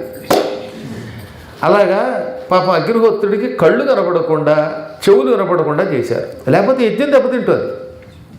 అంటే అగ్నిహోత్రుడు లాంటి మహాత్ముడిని కూడా మోహపరచగలిగే సౌందర్యం ఆ శతధృతిది. ఆవిడ కాలి నడక చప్పుడు కూడా అంత మనోహరంగా ఉందంటే అసలు ఎంత బాగా నడిచిందండి. డబా డబా డబా మెట్ల మడ దిగుతుంటారు కొంతమంది. శూర్పణఖ కుంభకర్ణుడి యొక్క పెళ్ళంలాగా. కుంభకర్ణుడికి రెండో పెళ్ళం ఉంది, దాని పేరు కర్కటి. ఆ కుంభకర్ణుడికి కర్కటికి పుట్టినవాడి భీముడినివాడు. వాడిని చంపితే శివుడికి అప్పుడు ఏమొచ్చింది, భీమశంకరుడు. డాకిన్యాం భీమశంకరు అని పేరు వచ్చింది. ఆ డాకినిలో ఉండేవాడు వాడు. వాళ్ళ అమ్మ కర్కటి నడుస్తూ ఉంటే పర్వతాలట అలా కదిలేవిటి పాపం. అంత గొప్ప ఆవిడ. ఆవిడకి కారు, ఈ కార్లు ఏం సరిపోవు, ఈ జాక్వార్లు ఈ కార్లు ఏం సరిపోవు. ఆవిడ కారు అంటే అదొక పెద్ద కారు అనమాట, అంత భయంకరం అనమాట. ఎందుకు చెప్తానంటే నేను అతి భయంకర శరీరములు కలిగినటువంటి వాళ్ళు దబ దబ దబ నడుస్తూ ఉంటే శరీరం దత్తరిల్లిపోతుంది. కానీ ఇవి నడిస్తే కోమలంగా ఆహ్లాదంగా ఉంటుంది అనమాట. ఆ నడకలో కూడా అందం అనమాట. అటువంటి సుందరీమణి అయిన భార్యతో కలిసి ఈ బర్హిషదుడు 1000 యజ్ఞములు చేశాడు. అప్పుడంతా ఏమన్నారు, ఈ రోజు నుంచి నిన్ను ప్రాచీన బరిహి అని పిలుస్తున్నామన్నారు. ఆయన పేరు మారిపోయింది, ప్రాచీన బరిహి అయిపోయింది. ఎందుకంటే దర్భలు తూర్పు దిక్కుకి పరిచి దాని మీద కూర్చుని యజ్ఞం చేయటం వల్ల బర్హిషదుడు ప్రాచీన బరిహి అయిపోయాడు. ఆ యజ్ఞములకు మెచ్చుకొని ఆయనకి కుమారుల్ని ప్రసాదించారు దేవతలు. వరం వల్ల పుత్రులు కన్నాడు. ఆ పుత్రులను ప్రచేతసులు అంటారన్నమాట. ఏమంటారు? ప్రచేతసులు. వాళ్ళు మహాసుందరులు. పుట్టడంతో నారదుడి పాదాలు పట్టుకున్నారు. నారద, మాకు ఏ వ్యామోహం లేదు, మాకు వైకుంఠానికి వెళ్ళాలని ఉన్నది, శ్రీమన్నారాయణుడిని పూజించడమే మా కర్తవ్యం అనగానే ఆయన వాళ్ళందరికీ శివుడు ఒక మంచి మంత్రం ఇస్తాడు, శివుడి దగ్గరికి పోండి అన్నాడు. అప్పుడు వీళ్ళంతా కైలాసానికి వెళ్ళారట. నిజానికి కైలాసంలో రుద్రుడు అంత తేలిగ్గా కనపడ్డు. శివుడు అనేక రూపాల్లో ఉంటాడు, అందులో ఒకటి రుద్ర రూపం. ఆ రుద్ర రూపంలో ఉన్నప్పుడు ఆయన మంత్రం ఇస్తే ఇక ఆ మంత్రం తిరుగు లేకుండా ఉంటుంది. అందుకే దానికి రుద్ర మంత్రము. ఇప్పుడు కూడా రుద్రం చదవండి అని ఎందుకన్నారంటే ఈ రుద్రము బాగా చదవగలిగితేనే భగవంతుడైన విష్ణువు యొక్క అనుగ్రహం వస్తుంది. అందుకని వీళ్ళంతా నారదుని సలహాతో అక్కడికి వెళ్ళారు. కైలాసంలో వాళ్ళ అదృష్టం బాగుండి పెద్ద పద్మాకరం కనపడింది. అందులో స్నానం చేస్తూ ఉంటే రుద్రుడు కనపడ్డాడు. ఆ రుద్రుడు వాళ్ళకు గొప్ప కవచం ఇచ్చాడు. ఆ కవచం చదువుకుని వాళ్ళు తపస్సు చేయటం మొదలెట్టారు విష్ణువు కోసం. కొడుకులు విడిపోయారు కదా, అందుకని ఇప్పుడు ప్రాచీన బరిహి నేను కూడా మా పిల్లలాగే వైకుంఠానికి వెళ్ళాలనుకున్నట్ట. మా అబ్బాయిలు గొప్పవాళ్ళు అవుతుంటే నేనెందుకు గొప్పవాడు కాకూడదు అని వెంటనే నారదుడిని పట్టుకుంటాడు. నారదుడికి ఒక మంచి ఆసనం ఇచ్చి, నారద, ఆగస్టు 18వ తారీఖు ఈరోజే మా అదృష్టవశాత్తు కలశస్థాపన కూడా చేసావు నువ్వు దగ్గరుండి. ఈ సీటు నీదే. రోజు ఒక 2 గంటలు ఎంతో కూర్చుని నాకు పురాణం చెప్పి నన్ను వైకుంఠానికి పంపవా అంటే, నాయన నువ్వు చేసిన పాపములు పోనంత వరకు నీకు వైకుంఠం రాదు. అంటే నేనేం పాపాలు చేశాను అన్నాడు ఆయన. 1000 యజ్ఞములు చేశాను, బోలెడంత దానం చేశాను కదా అంటే అక్కడే ఉంది. ఆ యజ్ఞములలో ఎప్పుడైనా భాగవతం విన్నావా? 1000 యజ్ఞములు హింసతో చేసావు, ఎన్నో జంతువుల్ని బలిచ్చావు, తాబేళ్ళు, మేకలు, గొర్రెల్ని బలిచ్చి యజ్ఞం చేసావు. నీ చేతిలో చచ్చిపోయిన జంతువులన్నీ అదిగో అక్కడున్నాయి అని అటువైపు చూపించాట. ఈయనకి ఎదురుగుండా దక్షిణం దిక్కులో ఈయన చేతిలో యజ్ఞంలో చచ్చిపోయిన మృగములు క్రూరమైన ఇనప ముక్కుల రూపాలతో తయారై, అంటే ఇనప మృగాలుగా మారిపోయాయి. వాటి కొమ్ములు ఇనుము, గిట్టలు ఇనుము, అన్ని ఇనుమే. ఈ ఇనుము రూపంతో ఉన్న మృగాలు రారా ప్రాచీన బరిహి పైకి వచ్చిన తర్వాత యమలోకంలో యముడు నిన్ను వేస్తాడు, కొమ్ములతో పొడుస్తాం, రొమ్ము చీలుస్తాం, గిట్టలతో కుమ్మేస్తాం అని అరుస్తున్నాయి. నారదుడి దేవుల్లో అది కనిపెట్టాడు ఆయన. ఆయనకి మతిపోయింది. నారద, దేవతల పేర్లు చెప్పి బలుడిస్తే శుభం జరగదంటే పిచ్చి మాట. భగవంతుడి పేరు చెప్పి బలుడిస్తే తినడానికి మాంసం దక్కుతుంది తప్ప ఆ పాపం మాత్రం పైకి వెళ్ళాక కట్టి కొడుపుతుంది. నీ కొడుకులు అందుకే సాత్వికులై శివుడి ద్వారా విష్ణు కవచం పొంది తపస్సు చేస్తున్నారు. నీ బతికిలా అయిపోయింది అంటే మరి నేను ఎలాగండి బాగుపడ్డాం అన్నాడు. అయితే నీకు ఒక కథ చెబుతున్నాను నేను. బాగుపడ్డాలంటే ముందు ఈ కథ వినాలి. చెప్పు నాయన అన్నట్ట ప్రాచీన బరిహి వణికిపోయాడు. పృథు చక్రవర్తి వంశంలో పుట్టి ఎన్ని యజ్ఞములు చేసి ఏదో వైకుంఠానికి కడతానంటే నా కోసం ఆ మృగాలన్నీ ఎదురు చూస్తున్నాయి అని చెప్పావే, దాంతో నాకు వణుకు వస్తుంది. పైగా ఇనప ముక్కులతో, ఇనప కొమ్ములతో, ఇనప గిట్టలతో అతి భీకరంగా ఉన్నాయి. ఓరి దేవుడు, ఐ డోంట్ వాంట్ నరకం, నాకు ఏదో రకంగా మోక్షం కావాలి అంటే అయితే ఇప్పుడు నేను చెప్పే కథ విను. ఈ కథని విన్నాక ఏం చేయాలో నీకు కర్తవ్యం చెబుతాను. పూర్వం ఈ భూమండలంలో పురంజనుడు అని ఒక రాజు పుట్టాడు. వాడి పేరేంటి? పురంజనుడు. అతడికి మంచి భవనం కావాలి అని కోరిక వచ్చింది. ఎక్కడికి వెళ్ళినా వాడికి ఇల్లు నచ్చట్లేదు. మేసన్ అది నచ్చలేదు. అసలు మేసన్ కదా అది. ఇక్కడికి మన తెలుగు వాళ్ళు వచ్చినప్పుడు సగం తెలుగు సగం ఇంగ్లీష్లో పలుకుతారు కదా. మా సన్ అని పిలిచారట. మా అబ్బాయి అనడానికి. అదే ఎంఏ మాను సన్నను కలిసి మేసన్ అయిపోయింది మీ నోట్లో పడి. తెలుగు వాళ్ళు మాటలుగా ఎక్కడికి వెళ్తే ఏ పదాల్లో ఎలా అయినా మార్చేస్తారు. అలాగే ఈయనకి ఓ పట్టని మేసన్ నచ్చలేదు, బైసన్ నచ్చలేదు, హడ్సన్ నచ్చలేదు, వుడ్సన్ను నచ్చలేదు. ఏ ఇళ్ళు ఏ ప్రాంతం నచ్చట్లా. తిరిగి తిరిగి తిరిగి తిరిగి చివరికి ఓ చోటకి వెళ్ళాడు. ఈయన పక్కన ఓ మిత్రుడు ఉన్నాడు, వారి పేరు అవిజ్ఞాతుడు. ఆ అవిజ్ఞాతుడు అన్నాడు, ఒరే పిచ్చాడా, నా మాట వినరా, నేను చెప్పిన ఇంట్లో ఉంటే నువ్వు సుఖంగా ఉంటావు అని మిత్రుడు చెబితే, అవిజ్ఞాత నీకేం తెలీదు, ఊరుకో, నాకు మంచి ఇల్లు కావాలి, నాకు సుఖాలు కావాలి అన్నట్ట. అవిజ్ఞాతుడు ఎంత చెప్పినా వినేవాడు కాదు. ఆయన పక్కన పెట్టి మొత్తం మీద వెతికి వెతికి హిమాలయ పర్వతాల దగ్గర ఒక ప్రాంతం చూశాడు. అక్కడ ఒక గొప్ప పురం కనపడిందండోయ్, మంచి నగరం కనపడింది. ఆ నగరం 9 ద్వారములతో ఉన్నది ఏకంగా. దానికి 9 ఉన్నాయి ఏకంగా తలుపులు. సాధారణంగా ఇంటికి 1, 2, 3 ఉంటాయి అటో ఇటో. నేను చెప్పేది ప్రధాన ద్వారాలు. పైన గదుల్లో 3 తలుపులున్నా ప్రధాన ద్వారాలు సాధారణంగా 3, 4 ఉంటాయి. ఈ పురమునకు ఈయన వెళ్ళిన ఊరికి 9 ద్వారాలు ఉన్నాయి, విశాలమైన ద్వారాలు. అందులో 5 పై ద్వారాలు, 4 కింద ద్వారాలు. ఈ కింద ద్వారాల్లో 5 తూర్పు కేసు ఉన్నాయట, 1 దక్షిణంట, 1 ఉత్తరంట, 2 పశ్చిమ ద్వారాలట. మొత్తం మీద 9 ద్వారములతో ఉన్న పురం. ఆ పురం బాగుంది, ఇందులోకి వెళ్ళొచ్చా వెళ్ళకూడదా అనుకుంటూ ఉంటే ఒక అందగెత్తి వచ్చిందండోయ్.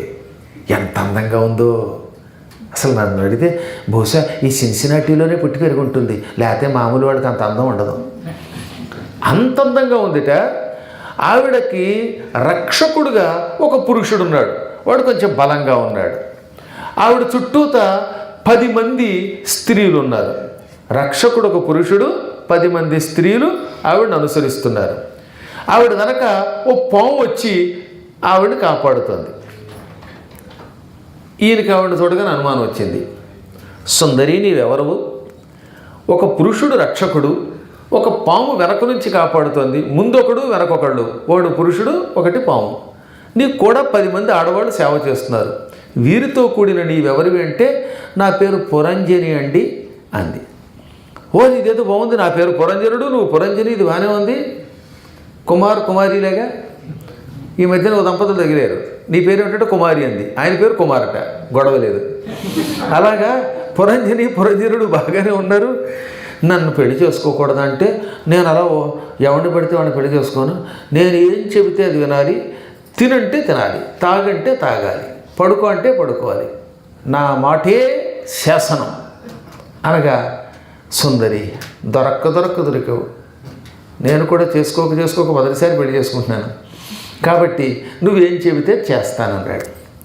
ఆవిడ్ని వరించి ఆ పురంజనుడు పురంలో అడుగుపెట్టాడు.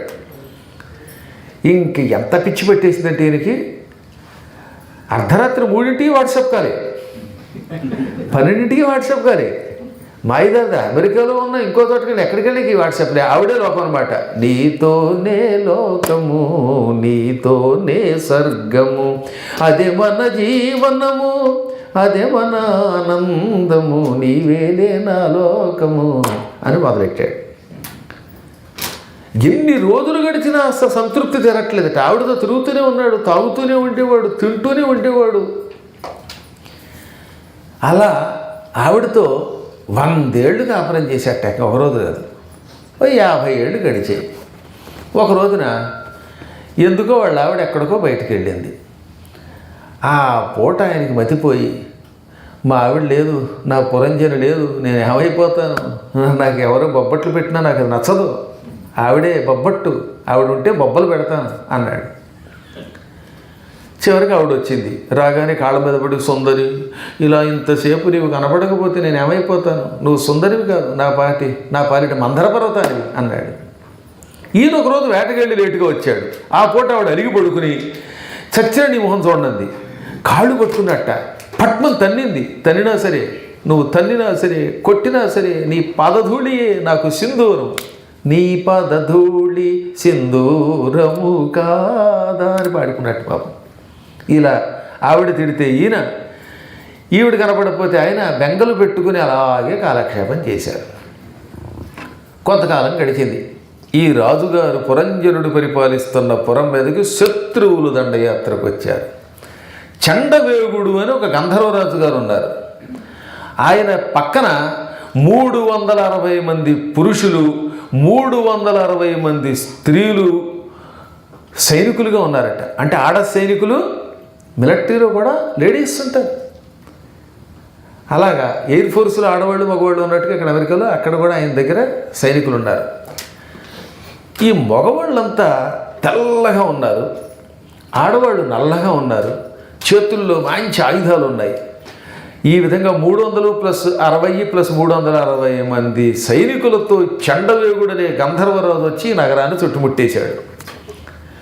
అప్పుడు ఈ అవిజ్ఞాతుడనే మిత్రుడు మళ్ళీ వచ్చి, ఒరే నా మాటలనరా, ఈ శత్రువుని జయించలేనరా, వాడు చాలా భయంకరంగా ఉన్నారు, పరాక్రమతులు, పైగా చెడ్డవేగుడు గంధర్వుడు, వాడితో యుద్ధం చేసి చచ్చిపోతావు, నా మాట మీరు ఇప్పుడైనా నాతో వస్తే నీకు నేను మంచి మార్గం చూపుతానంటే నువ్వు అలాగే అంటావు. ఇక్కడ నా పెళ్ళం ఉంది, అందులో ఈ మధ్యన ఆడపిల్ల కూడా పుట్టిన దానికి, అసలే నేను ఇక్కడి నుంచి దానికి పేరు ఎలా పెడదామా అని రాత్రి పగలు వాట్సాప్లో నేను ఏడుస్తూ ఉంటే, అక్కడెక్కడో 30 ఏళ్ల క్రితం పెళ్లి చేసుకున్న పెళ్ళాం వైజాగ్లో ఉంటే దాన్ని వదిలేసి నీతో ఎలా ఉంటాను అంటే ఒక కబురు చెప్పి గెంటేశాడు ఆ విజ్ఞాతుని వాడి. మొత్తం మీద ఈ స్నేహితుడి మాట వెళ్ళ. ఈ గంధర్వరాజు గారు చుట్టుముట్టేయడంతో వీడి శరీరం తిండి లేక మలమల మాడిపోయింది. ఈ గంధర్వరాజు ఎటువంటి వట్ట, ఈ 360 మంది ఆడవాళ్ళు ఒకవైపున మగవాళ్ళు ఒకవైపున పెట్టి మొత్తం పురమంతా చుట్టుముట్టి లోపల వాళ్ళు బయటికి, బయట వాళ్ళు లోపలికి వెళ్లకుండా యాత్ర పెట్టాడు. ఒకవేళ వెడితే హడావిడి ఇలా వెళ్ళేలా చూసేవట. ఆహారం సరిగ్గా వెళ్లకుండా చేశాడు. దాంతో వీడికి నానాయాతన అయిపోయింది, ఉక్కిరి బిక్కిరి అయిపోయింది, అన్ని రకాలుగా శరీరంలో మార్పు వచ్చింది.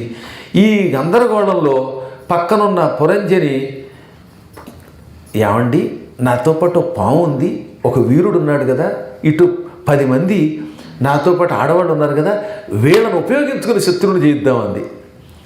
కానీ పాపం పావుట వీళ్ళు వచ్చి చుట్టుముట్టగానే యుద్ధం చేసేసి ఒంటరిగా ముసల్దాన్లు అయిపోయి అలా చూస్తుండగా శిథిలం అయిపోయింది.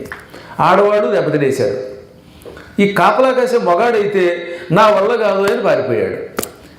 అంటే పురంజరికి కాపలా కాసే మొగాడు పారిపోయాడు, పాము దెబ్బతినేసింది, ఈ ఆడవాళ్ళు చావు దెబ్బలు తినేశారు.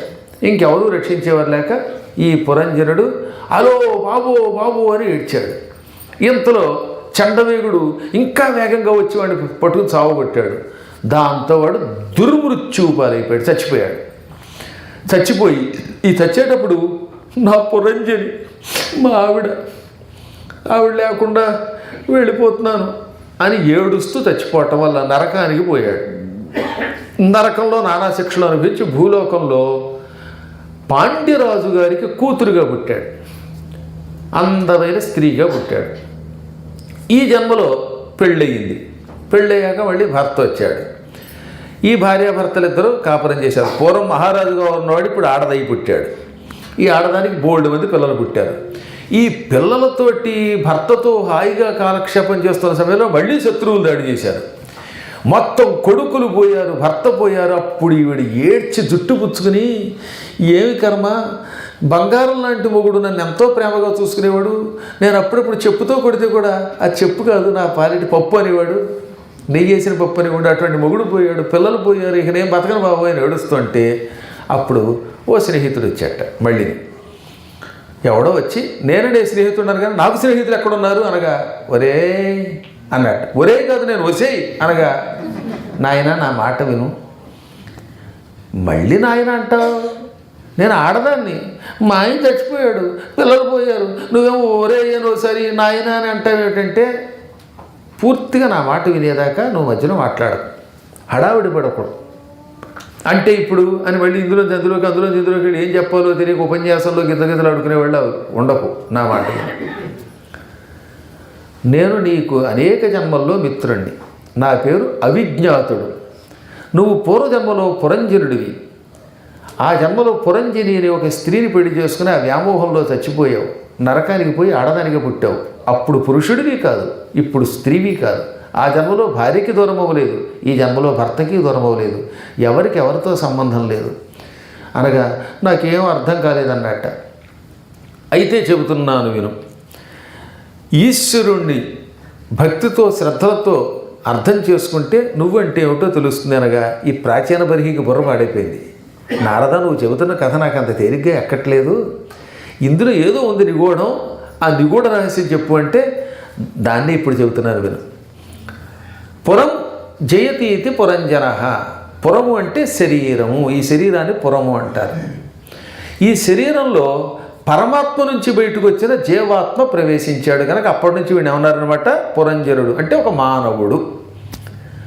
9 ద్వారములు కలిగినటువంటి నగరంలో ప్రవేశించాడని చెప్పుకున్నాక ఇల్లు కోసం వెతుకుతూ ఈ శరీరమే ఆ 9 ద్వారములు కలిగిన పురం. మన శరీరంలో ఎన్ని ఉంటాయి ద్వారాలు? 9 ద్వారాలు. ముక్కులు ఎన్ని? 2, కళ్ళు 2, చెవులు 2, అక్కడికి ఎన్ని అయ్యాయి? 6, 7 నోరు, 8 మూత్రద్వారం, 9 మలద్వారం. ఈ 9 రంధ్రములు కలిగినదే పురము. నీకు అంతరార్థం తెలియక ఉండడం వల్ల ఇంత కథ రూపంలో చెప్పాను. నాయన, పరమాత్ముని శరీరం నుంచి, దివ్య శరీరం నుంచి జీవులు కిరణముల వలె, బిందువుల వలె, ధూళి కణముల వలె అంటే డస్ట్ పార్టికల్స్ లాగా విడిపోయి బయటకు వస్తారు. వాళ్ళంతా అజ్ఞానం వల్ల అందులోంచి బయటకు వచ్చాక ఒక ఇల్లు వెతుక్కుంటారు. ఆ ఇల్లే 9 రంధ్రములు కలిగిన శరీరము. ఈ శరీరంలో ప్రవేశించిన వాడిని పురంజనుడు అంటారు. ఇప్పుడు పురంజనుడు అంటే అన్నమాట మన అందరం, ఇందులో ప్రతి వ్యక్తి పురంజనుడే. వీడు ఏ ఊళ్ళో ఉంటున్నాడు? 9 ద్వారములు కలిగిన ఊరు అంటే 9 ద్వారములు కలిగిన శరీరంలో ఉన్నాడు. ఇతనికి ఒక అందగత్తి కనపడిందనగా భవబంధం. ఆ అందగత్తికి ముందు ఒకడు కాపలాకి వస్తున్నాడు, వెనక ఒక పాము ఉంది, ఆవిడ పక్కన 10 మంది స్త్రీలు ఉన్నారు. ఆ 10 స్త్రీలే 10 ఇంద్రియాలు. ఏమిటా ఇంద్రియాలు? కళ్ళు, ముక్కులు, చెవులు, నాలుక, చర్మము అని పిలువబడే 5 ఇంద్రియములలో ఉండేటటువంటి ఇంద్రియార్థములు. వాటినే శబ్ద, రూప, రస, స్పర్శ, గంధాలు అంటారు. కంటితో చూస్తున్నాం, ఈ చూచే తత్వం. వినే శ్రవణతత్వం, వాసన చూసే గంధతత్వం, చర్మతత్వం, నాలుకతో రుచి చూచే తత్వం. ఈ 5 తత్వములను ఏమంటారన్నమాట? శబ్ద, రూప, రస, స్పర్శ, గంధములు. ముక్కుతో ఏం చేస్తాం? గంధం చూస్తాం, వాసన చూస్తాం. చెవులతో ఏం వింటున్నాం? శబ్దం వింటున్నాం. కంటితో రూపం చూస్తున్నాం. చర్మంతో స్పర్శ తెలుసుకోగలుగుతున్నాం. నాలుకతో రుచి చూడగలుగుతున్నాం. అందుకని ఈ 5 ఏమన్నారన్నమాట? వరుసగా మళ్ళీ గుర్తుపెట్టండి. శబ్ద, రూప, రస, స్పర్శ, గంధములు. ఇవి పంచేంద్రియములు. ఈ 5 ఆడవాళ్ళ రూపంలో ఉన్నాయి. ఇంకో 5 ఆడవాళ్ళు ఎవరన్నమాట? 10 మంది చెలికెత్తరు కదా, వాళ్ళు మనలో ఉన్న కర్మేంద్రియాలు. ఇవి ఇందాక చెప్పిన 5 జ్ఞానేంద్రియాలు. ఆ జ్ఞానేంద్రియాలతో పాటు 5 కర్మేంద్రియాలు ఉన్నాయి మనలో. అవి ఏంటనమాట? వాక్కు, పాణి, పాద, పాయు, ఉపస్థ. మీరు మాట్లాడే మాట వల్ల పనులు అవుతాయి. మీరు మాట్లాడితేగా పని అయ్యేది. మాట బాగుంటే 10 మంది మనకేమో సేవ చేస్తారు. నీ మొహం తగలయ్యా, ఏది పెసరట్టు అంటే ఎవడు పెడతాడు? ఆహా, ఎంత బాగా చేసేవు తల్లి, అన్నపూర్ణ అంటే పెసరట్టు పెడతాడు కానీ, లేకపోతే విప్పే పెసరట్టు పెడతాడు. అందుకని నోటితో పనులు అవుతున్నాయి. అందుకని వాక్కు ఒక కర్మేంద్రియము. కర్మ అంటే పని చేయడానికి పనికొచ్చే ఇంద్రియాన్ని కర్మేంద్రియం అన్నారు. పాణి, చేతులతో పనులు చేస్తున్నాం, అదొక కర్మేంద్రియం. పాద, కాళ్ళతో నడుస్తూ పనులు చేస్తున్నాం కాబట్టి ఇదొక కర్మేంద్రియం. మూత్రం విడిచిపెట్టడానికి ఉపయోగపడే ద్వారం ద్వారా పనులు చేస్తున్నాం కనుక అది ఉపస్థ. పాయువు, మలం విడిచిపెట్టే ద్వారం. ఈ 5 కర్మేంద్రియాలు అన్నారు. వాక్కు, పాణి, పాద, పాయు, ఉపస్థ. ఈ 5 ఒక పక్కన ఉన్న చెలికెత్తలు. అక్కడికి ఈ 10 మంది చెలికెత్తలు అనమాట. శబ్ద, రూప, రస, స్పర్శ, గంధాలు, వాక్పాణి, పాద, పాయు, ఉపస్థలు 5 వెరసి 5 కర్మేంద్రియాలు, 5 జ్ఞానేంద్రియాలే ఆ పురంజని పక్కనున్న సుందరి పక్కన ఉన్నటువంటి చెలికెత్తెలు. ఇంకా ఆవిడకి ముందున్నటువంటి రక్షకుడు ఎవడు? మనస్సు. ఇంద్రియములన్నిటికీ నాయకుడు ఎవరన్నమాట? 5 జ్ఞానేంద్రియాలకు నాయకుడు మనస్సు అండోయి. అందుకే మనోబుద్ధి అహంకారాలు అన్నారు వాటి వరస.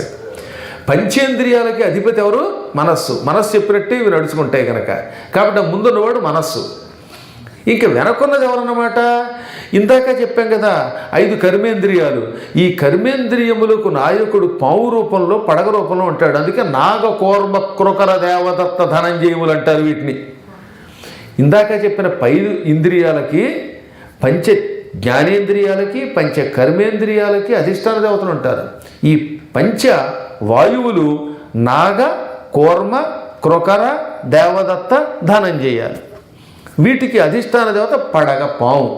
ఆ పామే మనం కూర్చునేటటువంటి మూలాధార చక్రం దగ్గర పడగ విప్పి ఉంటుంది, తోక ఈ పైన ఉంటుంది. కాబట్టి మన శరీరంలో ఆ పావు రూపంలో ఒక అద్భుత శక్తి మిమ్మల్ని నడుపుతున్నది. దానినే కుండలిని అన్నారు. అందుకని తెలుసో తెలియకో చాలామంది మన వాళ్ళు వెన్నుపాము అనేవారు. దాన్ని అది అచ్చం సర్పాకారంలో ఉంటుంది. పడగ కిందకి పెట్టి తోక పైకి పెట్టిన పాము రూపంలో ఉంటుంది. ఆ తోక ఇది సహస్రార కమలం. కూర్చునే స్థానం మనం కూర్చున్న పిరుదుల దగ్గర పడగ రూపంలో ఉంటుంది. వీటిల్లో 6 చక్రాల్లో మనం ధ్యానం చేస్తున్నాం. కాబట్టి పాము ఆ కుండలిని శక్తితో కూడినది. ఇది ఏం చేస్తుంది? ఎప్పటికప్పుడు ఒరే నాయన నేను రక్షిస్తాను, ఆహారం జాగ్రత్తగా తిను, వ్యసనముల పాలు కాకు అంటోంది. కానీ ఈ శరీరంలో ప్రవేశించి పురంజనుడు, పురంజని అనే పేరుతో స్త్రీ పురుష రూపంలో ఉన్నటువంటి వీళ్ళు ఈ 9 ద్వారములతో కూడిన దాంట్లో ప్రవేశించి ఈ పాము మాట వినరు, ఆ మనస్సు మాట వినరు, ఈ వ్యసనములకు గురవుతున్నారు. దానివల్ల ఏమవుతుంది? కొంతకాలం పోయాక ఇంద్రియాలు పటుత్వం తగ్గిపోతున్నాయి.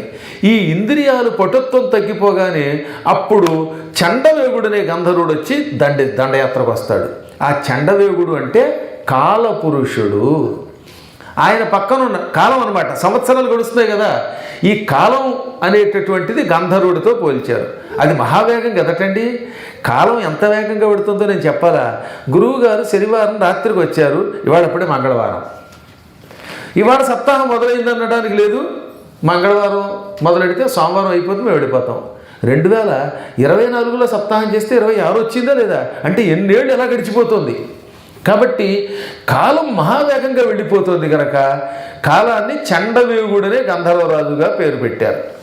ఆయనకి 360 మంది పురుషులు, 360 మంది స్త్రీలు పక్కన ఉన్నారే దండయాత్రకి రావడానికి సాయంగా. వాళ్ళెవరు?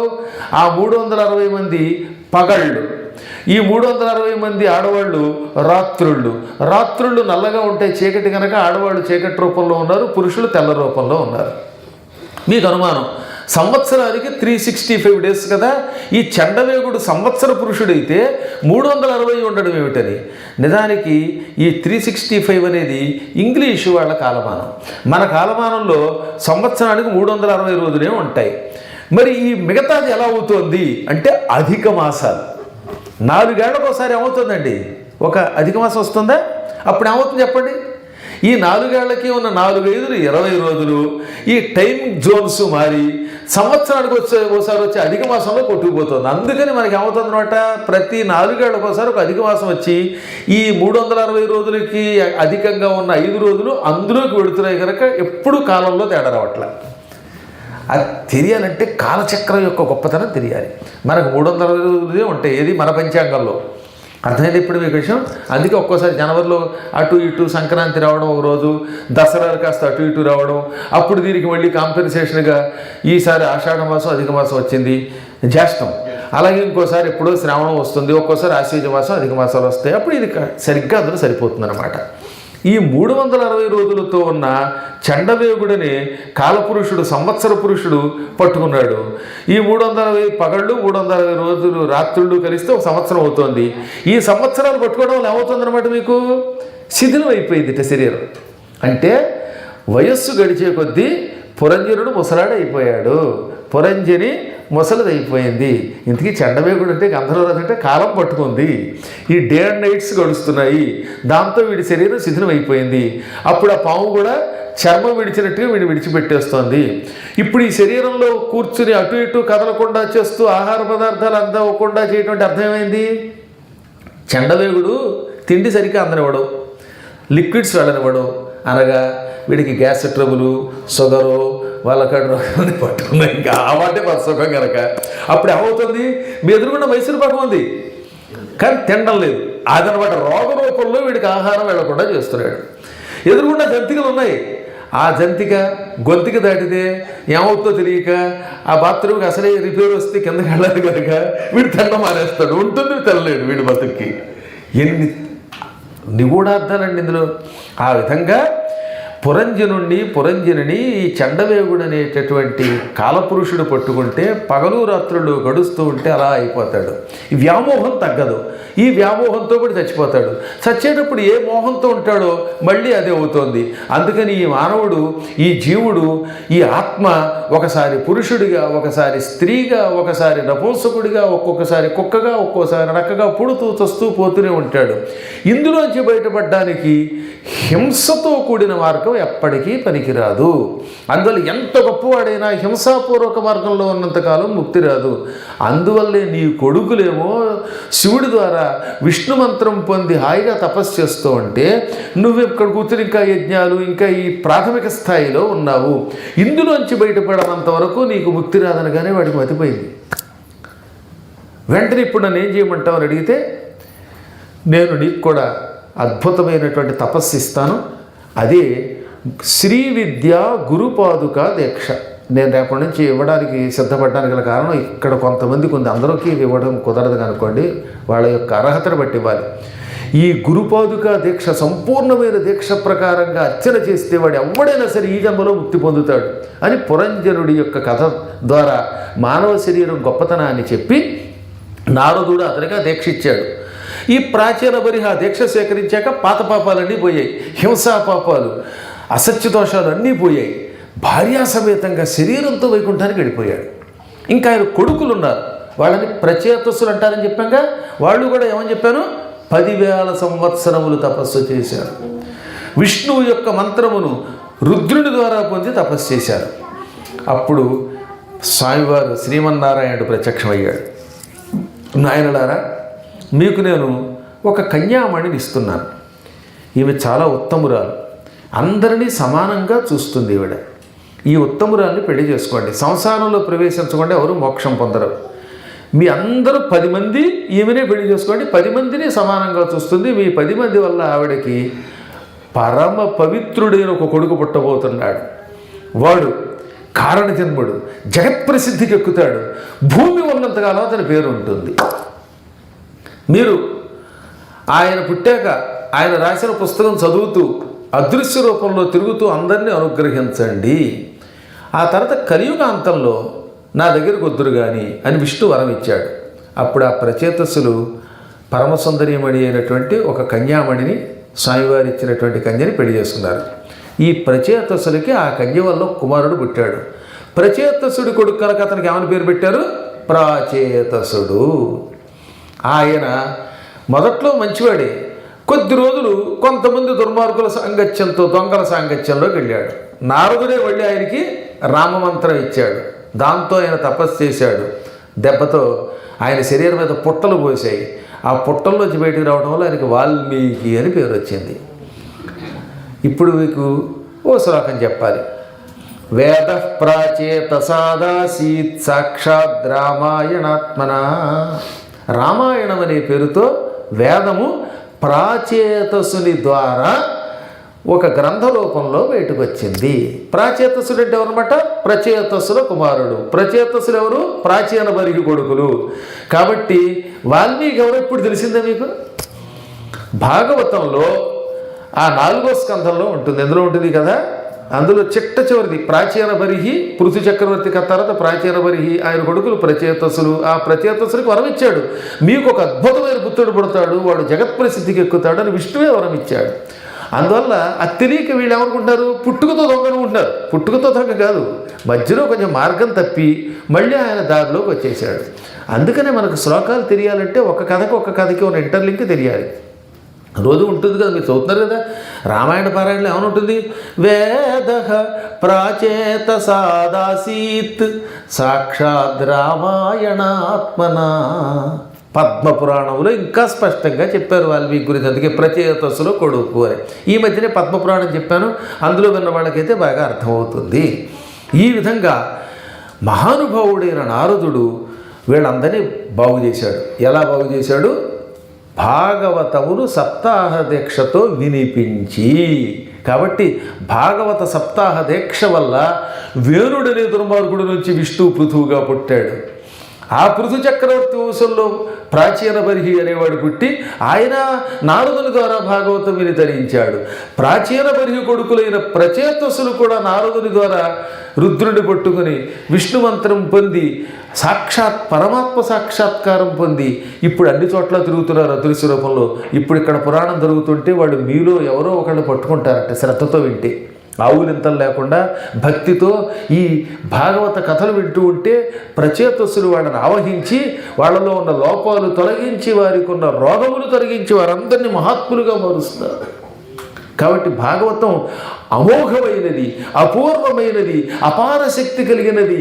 దాని శక్తిని ఇంతింతని వర్ణించడానికి అలవి కాని శక్తి కలిగింది.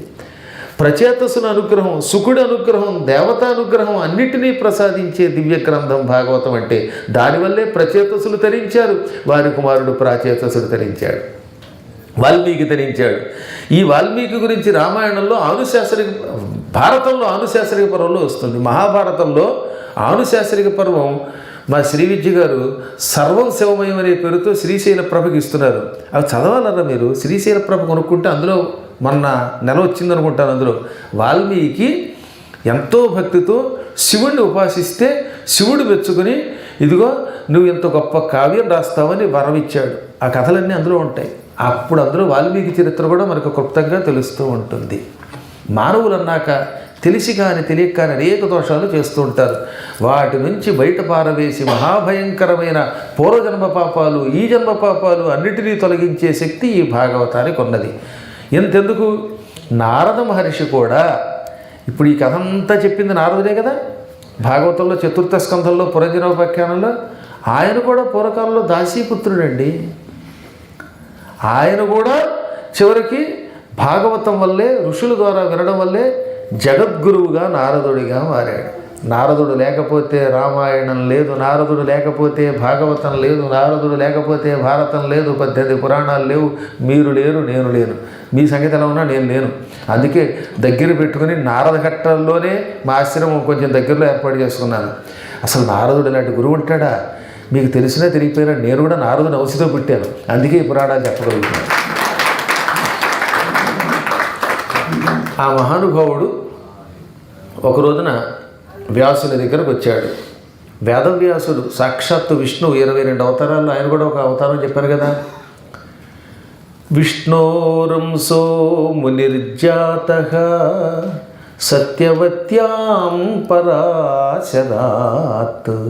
విష్ణువు యొక్క అంశతో సత్యవతికి, పరాశరుడికి యమునా నదీ తీరంలో వ్యాసుడు పుట్టాడు.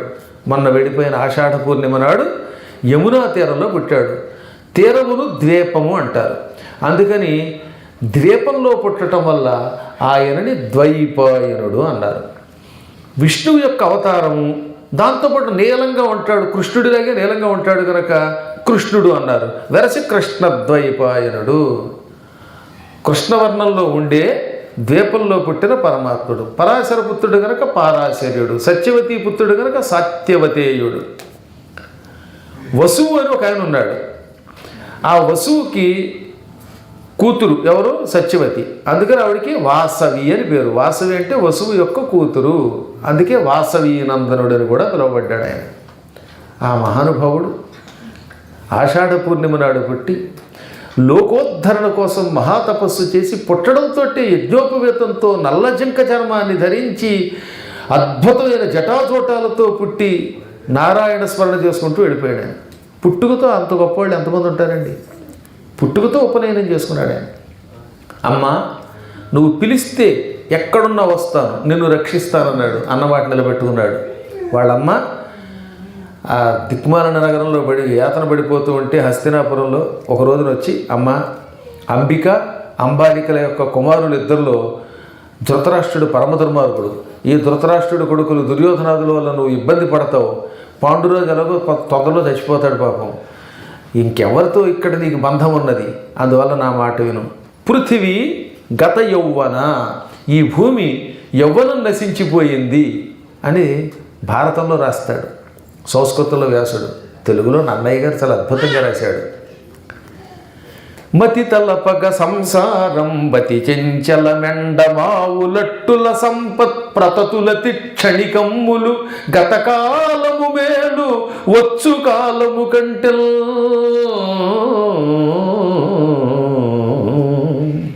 అమ్మా, కొంచెం బుర్ర పెట్టి ఆలోచించు. ఈ సంసారం చంచలమైనది. ఇవాళ ఉన్నట్టుగా రేపు ఉండదు. ఏ క్షణంలో సంసారంలో ఏ మార్పులు వస్తాయో తెలియదు. శరీరంలో మార్పులు వస్తాయి, మనస్సుల్లో మార్పులు వస్తాయి, రాగద్వేషాలు పెరుగుతూ ఉంటాయి. అందువల్ల ఈ భూమి మీద ఎక్కువ కాలం సంసారంలో ఉండకూడదు. అందువల్ల అతి క్షణికము.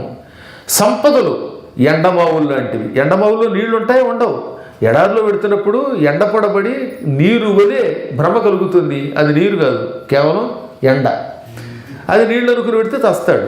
కాబట్టి ఎండమావులట్టుల సంపత్ప్రతతులు అతి క్షణికములు. ఈ సంపదలు ఉన్నాయే ఎండమావుల్లాగా క్షణికం. గతకాలము మేలు వచ్చు కాలము కంటే, రాబోయే కాలం కంటే వెళ్ళిపోయిన రోజులే మంచి. అందుకని పృథివీ గత యవ్వన అన్నాడు వ్యాసుడు సంస్కృతంలో. ఈ సంసారంలో నీకు ఉండలేవు. పోయినవాడల్లా అదృష్టవంతుడు.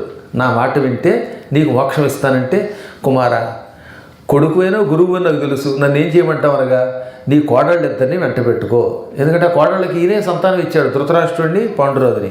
అందుకని వాళ్ళని వెంట పెట్టుకో అని అడవికి పంపి వాళ్ళకి మంత్రం ఇచ్చి వాళ్ళని తరింపజేసి మోక్షానికి పంపేశాడు. తల్లిని ఆ అంబికా అంబాలికల్ని మోక్షానికి పంపాడు. ఈ పంపేసిన తర్వాత వేదాలు మొదలైన విభజించాడు. విభజ్య వేదాంశ్చతుర శిష్యాన్ అధ్యాపయత్పురా. 4 వేదములుగా వేదములను విభజించాడు. వేదాలు అనంతాలు కదండి, అవి లెక్క లేకుండా ఉంటాయి. ఎన్నున్నాయో తెలియదు, ఏ మూల ఎలా మొదలు పెట్టాలో తెలియదు. అందుకని ఋగ్వేదం, యజుర్వేదం, సామవేదం, అధర్వణ వేదం అనే పేర్లతో వేదములు 4 విభజించాడు. ఆ తర్వాత మహాభారతం అనే ఒక గ్రంథం జయము అనే పేరుతో రచించాడు. అందుకే తతో జయముదీరయేత్, అప్పుడు జయమును పట్టుకో. ఉదీరయత్ అంటే పలకాలి, జయము అంటే భారతం అన్నమాట. భారతం పలుకుము. ఎప్పుడు పలకాలి? నారాయణం నమస్కృత్య, ముందు నారాయణునికి నమస్కరించు. నరంచైవ నరోత్తమం, నరోత్తముడైన నరుడికి అర్జునుడికి కూడా నమస్కరించు. వ్యాసం, తర్వాత ఏం చేయాలి? దేవీం సరస్వతీం, సరస్వతీదేవికి నమస్కరించుము. వ్యాసం, వ్యాసుడికి నమస్కరించుము. తతః, అనంతరం పిమ్మట. తతః అంటే ఆఫ్టర్ వర్డ్స్ అనమాట. వరసగా నారాయణునికి, నరుడైన నరోత్తముడైన నరునికి, దేవి సరస్వతికి, వ్యాసునికి నమస్కరించిన తర్వాత జయం మహాభారతం అనే గ్రంథమును ఉదీరయేత్ పలకవలెను. అంటే చెప్పాలంటే ఇవన్నీ చదవాలి. భారతం చెప్పేయడం కాదు, భారతం చెప్పే ముందు వీళ్ళని తలుచుకో అంటున్నారా లేదా? ఆ శ్లోకానికి రోజు అవుతున్న అర్థం తెలియక ఏదో అనుకుంటారనమాట. తెలుగులో పోతన గారు అనువాదం చేశాడు అందంగా. నారాయణులకు నరునకు భారతికి మృక్కి వ్యాసు పదములకు నమస్కారము చేసి వచింతు ఉదార గ్రంథంబు దళిత తను గంధంబున్ అంటాడు ఆయన. ఉదార గ్రంథంబు దళిత తను బంధంబున్నని. వేదవ్యాసునికి, నారాయణునికి అందరికీ నమస్కారం చేశాక అప్పుడు పవిత్రమైన గ్రంథాన్ని రాస్తానని స్పష్టంగా అనువాదం కూడా చేశాడు ఆయన. అందులో మహానుభావుడు ఆయన జయమనే పేరుతో పంచమ వేదాన్ని, భారతాన్ని అందించాడు. ఆ తర్వాత బ్రహ్మసూత్రాలు ఇచ్చాడు. ఇవన్నీ ఇచ్చి హాయిగా బదరీ వెళ్ళిపోయాడు. బదరీ దగ్గర సరస్వతీ నదీ తీరంలో చాలా కాలం తపస్సు చేశాడు. సరస్వతీ నది చల్లని మంచునీరు, -డిగ్రీలో ఉంటుంది ఆ ప్రాంతం అంతా. అటువంటి ప్రాంతంలో కొండ గుహలో ఉంటూ రోజు సరస్వతిలో స్నానం చేసేవాడు ఆయన. అసలు అక్కడికి వెడితే ఇంట్లోంచి బయటికి రావడానికి ఒడిగిపోతారు మనవాళ్ళు. అదేంటో అప్పటిదాకా బయట సింహాల్లో తిరుగుతారు. అక్కడికి వెళ్ళగానే కంగారే. మనం వెళ్ళారుగా మీరు, అందరూ స్నానం చేశారా సరస్వతిలో కూడా? హాయిగా స్నానం చేశారు. కొంత అదృష్టం ఏంటంటే అప్పటికి వాతావరణం అనుకూలించిందండి. అప్పుడు గురువుగారి అనుగ్రహం, ఆయనతో పాటు రాగలిగారు అక్కడ ఇక్కడ. ఆ తర్వాత వచ్చిందంటే మనం బయటకు వచ్చాం, రాళ్ళు అడ్డం పడిపోయి ఆగిపోయింది. మళ్ళీ వర్షం, చలికి తట్టుకోలేకపోయారు పాపవాడు. అదొక అదృష్టం, భగవంతుడి అనుగ్రహం. అదిగో అక్కడ వేదవ్యాసుల వారు చాలా కాలం తపస్సు చేసి సరస్వతిలో స్నానం చేసి జపం చేసేవాడు. ఒకరోజు పొద్దుటే ఆయనకి మనస్సంతా అశాంతితో నిండిపోయింది. కారణం తెలియదు. మనశ్శాంతి లేకపోతే ఎన్నుంటి ఉపయోగం ఉంది? ధనమున్నా, అనేక విధాల వాహనాలున్నా, కుటుంబ బంధమున్నా, మనస్సు చికాకుగా ఉన్నప్పుడు, మనశ్శాంతి లేనప్పుడు ఇవేవి ఎదుగు నిగిరం. అన్నిటికీ ముఖ్యం మనశ్శాంతి. అది లేకుండా పోయింది. ఏమిట్రా బాబు ఇలా అయిపోయింది అనుకున్నాడు ఆయన. నేను ఎన్నో ఘనకార్యాలు చేశాను, చికాకుగా ఉంది మనస్సుకి అనిపించింది పాపం. అసలు చికాకు ఉన్నవాడు చికాకు పోతాడేమో. పైలుండు ఋగ్వేద పఠనంబు దొరకొనే సామంబు జైమిని చదువుతుండే యజువు వైశంపాయనాఖ్యుండు దొరకొనే తుది అధర్వము సుమంతుడు పఠిల్చే.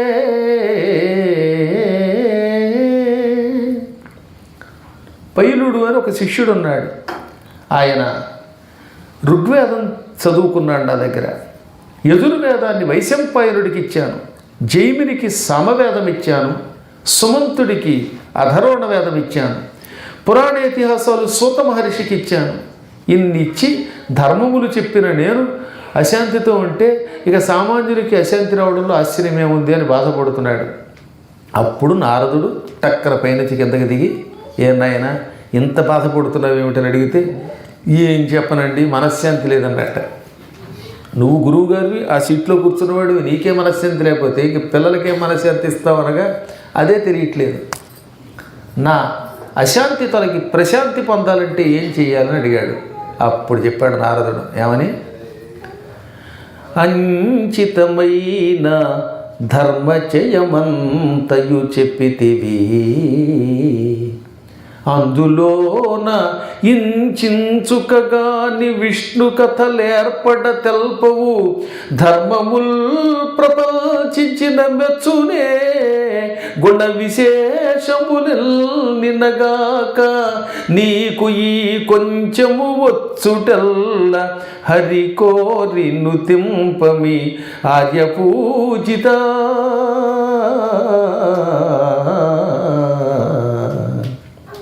నువ్వు ఎన్నో గ్రంథాలు రచించావు, మానవులకి ధర్మములన్నీ అందించావు. పొద్దున్న ఎన్నింటికి లేవాలి, ఎలా పడుకోవాలి, తల ఎట్టి పెట్టి పడుకోవాలి అన్నీ చెప్పాడు ఆయన. నాయన తూర్పుకేసి దక్షిణంకేసి తలపెట్టి పడుకోండి, ఉత్తరం పడవలకేసి తలపెట్టుకుంటే ఉత్తరంకేసి తలపెట్టుకోవడం వల్ల బుద్ధిహీనులు అవుతారు, తెలివితేటలు తగ్గుతాయి. పడమరకేసి తలపెట్టుకుని నిద్రపోయేవాడు అప్పులు పాలవుతాడు. ఇవన్నీ ఆ పురాణాల్లో వాటిలో ఉన్నాయి. కానీ ఎక్కడైనా భగవంతుడైన వాసుదేవుడు పుట్టినటువంటి కథలు రాశావా?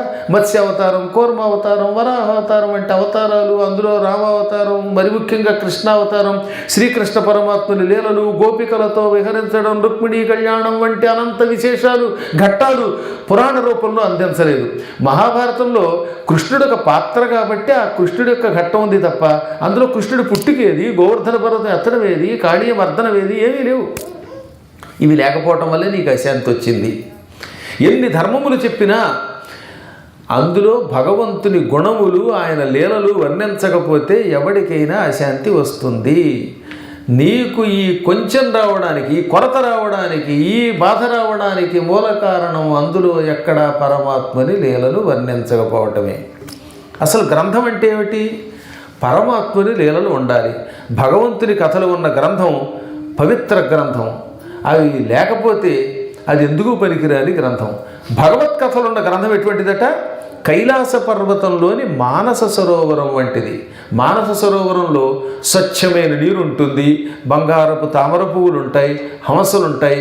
హంసలతో, బంగారు తామరలతో, స్వచ్ఛమైన నీటితో ఉండే కైలాస పర్వతంలోని మానస సరోవరం వంటిది భగవంతుని కథ ఉన్న భాగవతం లాంటి గ్రంథం. అదే భగవంతుని కథలు లేకపోతే మురికి నీటితో కూడి బొంత కాకులు, నీటి కాకులు నివసించే గుంట వంటిదట. ఓ చోట గుంట ఉంది, వర్షం పడి నీరు వచ్చింది, ఆ నీరు బాగా మురికెక్కింది, పసరు వచ్చింది, దుర్వాసన వస్తుంది, అందులో దిక్కుమాల నీటి కాకులే ఉంటాయి. అటువంటి నీటి గుంట వంటిది ఏది? భగవంతుని యొక్క గుణములు లేని కథ. అందువల్ల కథ అంటే ఏమిటనమాట? గ్రంథం అంటే భగవత్ కథే. అందుకని అద్భుతంగా చెప్పారు. హరినామస్తుతి చేయు కావ్యము సువర్ణాంభోజహంసావళి సురుచిభ్రాజితమైన మానస సరస్ఫూర్తిల్ వెలుంగొందు. శ్రీహరినామస్తుతి లేని కావ్యము విచిత్రార్థాన్వితం వయ్యు శ్రీకరమై ఉండద యోగ్య దుర్మలినవత్కాకోలగర్తాకృతిన్. హరినామస్మరణ ఉన్న కావ్యము కైలాస పర్వతంలో బంగారు తామరలతో హంసలతో కూడిన మానస సరోవరం వంటిది. శ్రీహరి నామస్మరణం లేని కావ్యం, అందులో ఎన్ని కథలున్నా, సస్పెన్సులున్నా, ఎన్నెన్నో అలంకారాలున్నా అది గొప్పది కాదు. ఎటువంటిది? అయోగ్య, యోగ్యము కానిది, స్నానం చేయడానికి తాగడానికి పనికిరాని, దుర్మలినవత్తు, మలినముతో మురికి నీటితో కూడిన కాకోల గర్త ఆకృతిన్, నీటి కాకులు నివసించే మురికి నీటి గుంట వంటిది. కొన్ని కథలు ఉంటాయి కదా, అర్ధరాత్రి, అమావాస్య, కాకులు కావున్నాయి. అర్ధరాత్రి కాకులు ఎదురు గడుస్తాయి, గొడ్ల కోపలు గోయన్నాయి, ఎక్కడ చూసినా టింగ్ టింగ్ టింగ్ టింగ్ శబ్దాలు. అప్పుడు తెరుచుకుంది తలుపు. ఈ పుస్తకాలు ఏమో లక్షలు పెట్టుకుంటారు. అక్కడ కష్టపడి భాగవతం, అద్భుతమైన గ్రంథం నేను రాశానంటే ఎంత మధురంగా ఉంది. గణేశ పురాణం, గరుడ పురాణం అవేమో కొనరు. అవి కావ్యాలంటే, ఇవి కావ్యాలు అవి డేంజర్. అందువల్ల రేంజ్కి వెళ్ళక ఈ డేంజర్లో పడుతూ ఉంటారు అన్నమాట. సుస్పష్టంగా చెప్పారు, ఇవి పనికి మాలినవి. నువ్వు రాసిన వాటిలో భగవంతుని లీలలు లేవు అనగా అదేంటండి ఇప్పుడు నేనేం చేయని అడిగితే, అప్పుడు కృష్ణుడి యొక్క లీలలు భాగవతం అనే పేరుతో ఉంటాయి, అవి నేను నీకు ఇస్తాను. దానిని నువ్వు 7 రోజుల్లో శ్లోక రూపంలో రాయి. 7 రోజుల్లో నీ కొడుకు పరీక్షిత్తుకి ఇస్తాడు. నువ్వు సుకుడికి ఇచ్చిన తర్వాత సూతుడు సౌరకాదులకు ఇస్తాడు. పద్మాకర్ గారు సిన్సినాటి ప్రజలకు ఇస్తారు. ఈ విధంగా ఈ కథలు విని అందరూ తరిస్తారు. ఎంతెందుకు, ఒకప్పుడు నేను దాసీపుత్రుణ్ణి, మా అమ్మ పని మనిషి, అంట్లు తోముకుంటూ బతికేది. అటువంటి దాసీపుత్రుడి భాగవతం విని ఇంత గొప్పవాడిని అయ్యాను. అంటే నీకు కూడా ఫ్లాష్ బ్యాక్ ఉందన్నారు. నీకు కూడా ఫ్లాష్ బ్యాక్ ఉందా అంటే ఉంది. సినిమాల్లో అలా రింగులు తిప్పి వెనక్కి తీసుకుపోతారు కదా, అలా నాకు కూడా ఓ పూర్వజన్మ ఉంది ఆయన అన్నట్ట. అయితే నీ కథ ఏమిటన్నాడు. ఆ కథ రేపు పొద్దున మళ్ళీ మనం యథాప్రకారంగా వింటాం. రేపు కూడా సాయంత్రం 6 మన కాలం అటు సూర్యుడు ఇటు పడితేనా 6. అప్పటి కోసం మీరు మళ్ళీ బారులు తీరి ఎలాగో వస్తారు, అందులో ఏం సందేహం లేదు. ఇవాళ ఏం పాట పాడించను? 2వ పేజీలో నారాయణ మహీష అని ఇచ్చారు కదా, తీయండి. రోజు ఒక పాట పాడుకున్నా. Page number 2. నారాయణ మహీష వైకుంఠపుర నివాస, నారాయణ మహీష వైకుంఠపుర నివాస, నీలాంబుద ప్రకాశ నిజ భక్త హృదయ భాస. ఈ భాషకు బదులు వాబడ్డట్టుంది ప్రింటింగ్లో, అది పట్టించుకోకండి. నారాయణ మహీష వైకుంఠపుర నివాస, నీలాంబుద ప్రకాశ నిజ భక్త హృదయ భాస, నారాయణ మహీష వైకుంఠపుర నివాస. ఉరమందు సిరివసింప చరణముల ధరల సింప, ఉరమందు సిరివసింప చరణముల ధరల సింప, నిన్ను గొల్లుచు వారి కొరకు విచ్చేసినావు ధరకు, నారాయణ మహీష వైకుంఠపుర నివాస, నీలాంబుద ప్రకాశ నిజ భక్త హృదయ భాస, నారాయణ మహీష వైకుంఠపుర నివాస. పద్మాకరగ్రహీత ధూత ప్రపంచభూత, పద్మాకరగ్రహీత ధూత ప్రపంచభూత నాశిత నృలోక కష్ట సద్భక్త భక్తి తుష్ట నారాయణ మహీశ వైకుంఠపుర నివాస నీలాంబుద ప్రకాశ నిజ భక్త హృదయ భాస నారాయణ మహీశ వైకుంఠపుర నివాస.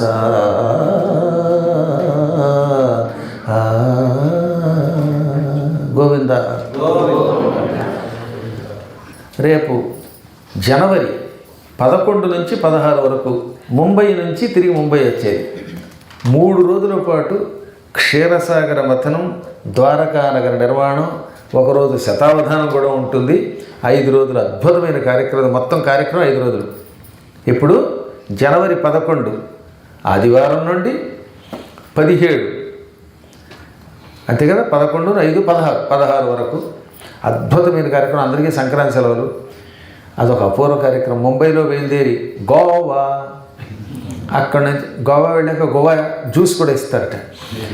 అక్కడ నుంచి మళ్ళీ లక్షద్వీపాలు వెళ్ళి వచ్చే కార్యక్రమం పూర్తిగా ఆధ్యాత్మిక, దాంతోపాటు మంచి ఆహ్లాదము, అన్ని ప్రకృతిని కూడా చూసేటటువంటి కార్యక్రమం. ఈ కార్యక్రమానికి రావాలనుకున్నవాడు ఇప్పటి నుంచి ప్లాన్ చేసుకోవాలి కనుక పంతులు గారికి నెంబర్ ఇస్తాను. దుబాయ్ పవన్, దుబాయ్లో ఉన్న మన రామకృష్ణ గారు, అశోక్ నెంబర్లు ఇస్తున్నామండి. ఆ నెంబర్లు ఇచ్చేస్తే వాళ్ళు రాగలిగిన వాడు రాగలుగుతారు.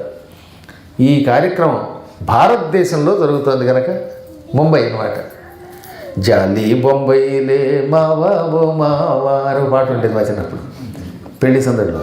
అలాగా అందులో ద్వారక కూడా కనపడుతుంది. నాతో పాటు వచ్చారంటే ద్వారకా నగరాన్ని సముద్రంలో చూపించి మిమ్మల్ని జాగ్రత్తగా తీసుకొస్తానండి. సంసార సముద్రం దాటించే నాకు ఈ సముద్రంలో పెద్ద ఏం భయం లేదు, హాయిగా రావచ్చు. ఆ తదనంతరం మళ్ళీ ఇంగ్లాండ్లో క్రూజ్, అది భాగవత సప్తాహంతో కూడిన కార్యక్రమం అన్నమాట. గోవింద. మన అదృష్టం ఏంటంటే వాళ్ళు 2000 మంది వస్తూ ఉన్నారు. మన భోజనంతో ఏర్పాట్లు చేస్తూ ఉన్నారట. ఇంతవరకు ఎక్కడే ఇవ్వలేదు. మొదటిసారి క్రూజులో మీకైతే ఇస్తున్నామండి ఆయన కార్యక్రమం మాకు తెలిసింది, ద్వారకలో చూసామన్నారట వాళ్ళు. కాబట్టి అందరూ కూడా కట్టకట్టుకు వెళ్ళిపోయి హాయిగా భగవంతుని యొక్క అనుగ్రహాన్ని కట్లకట్లుగా తెచ్చేసుకుందాం. గోవింద.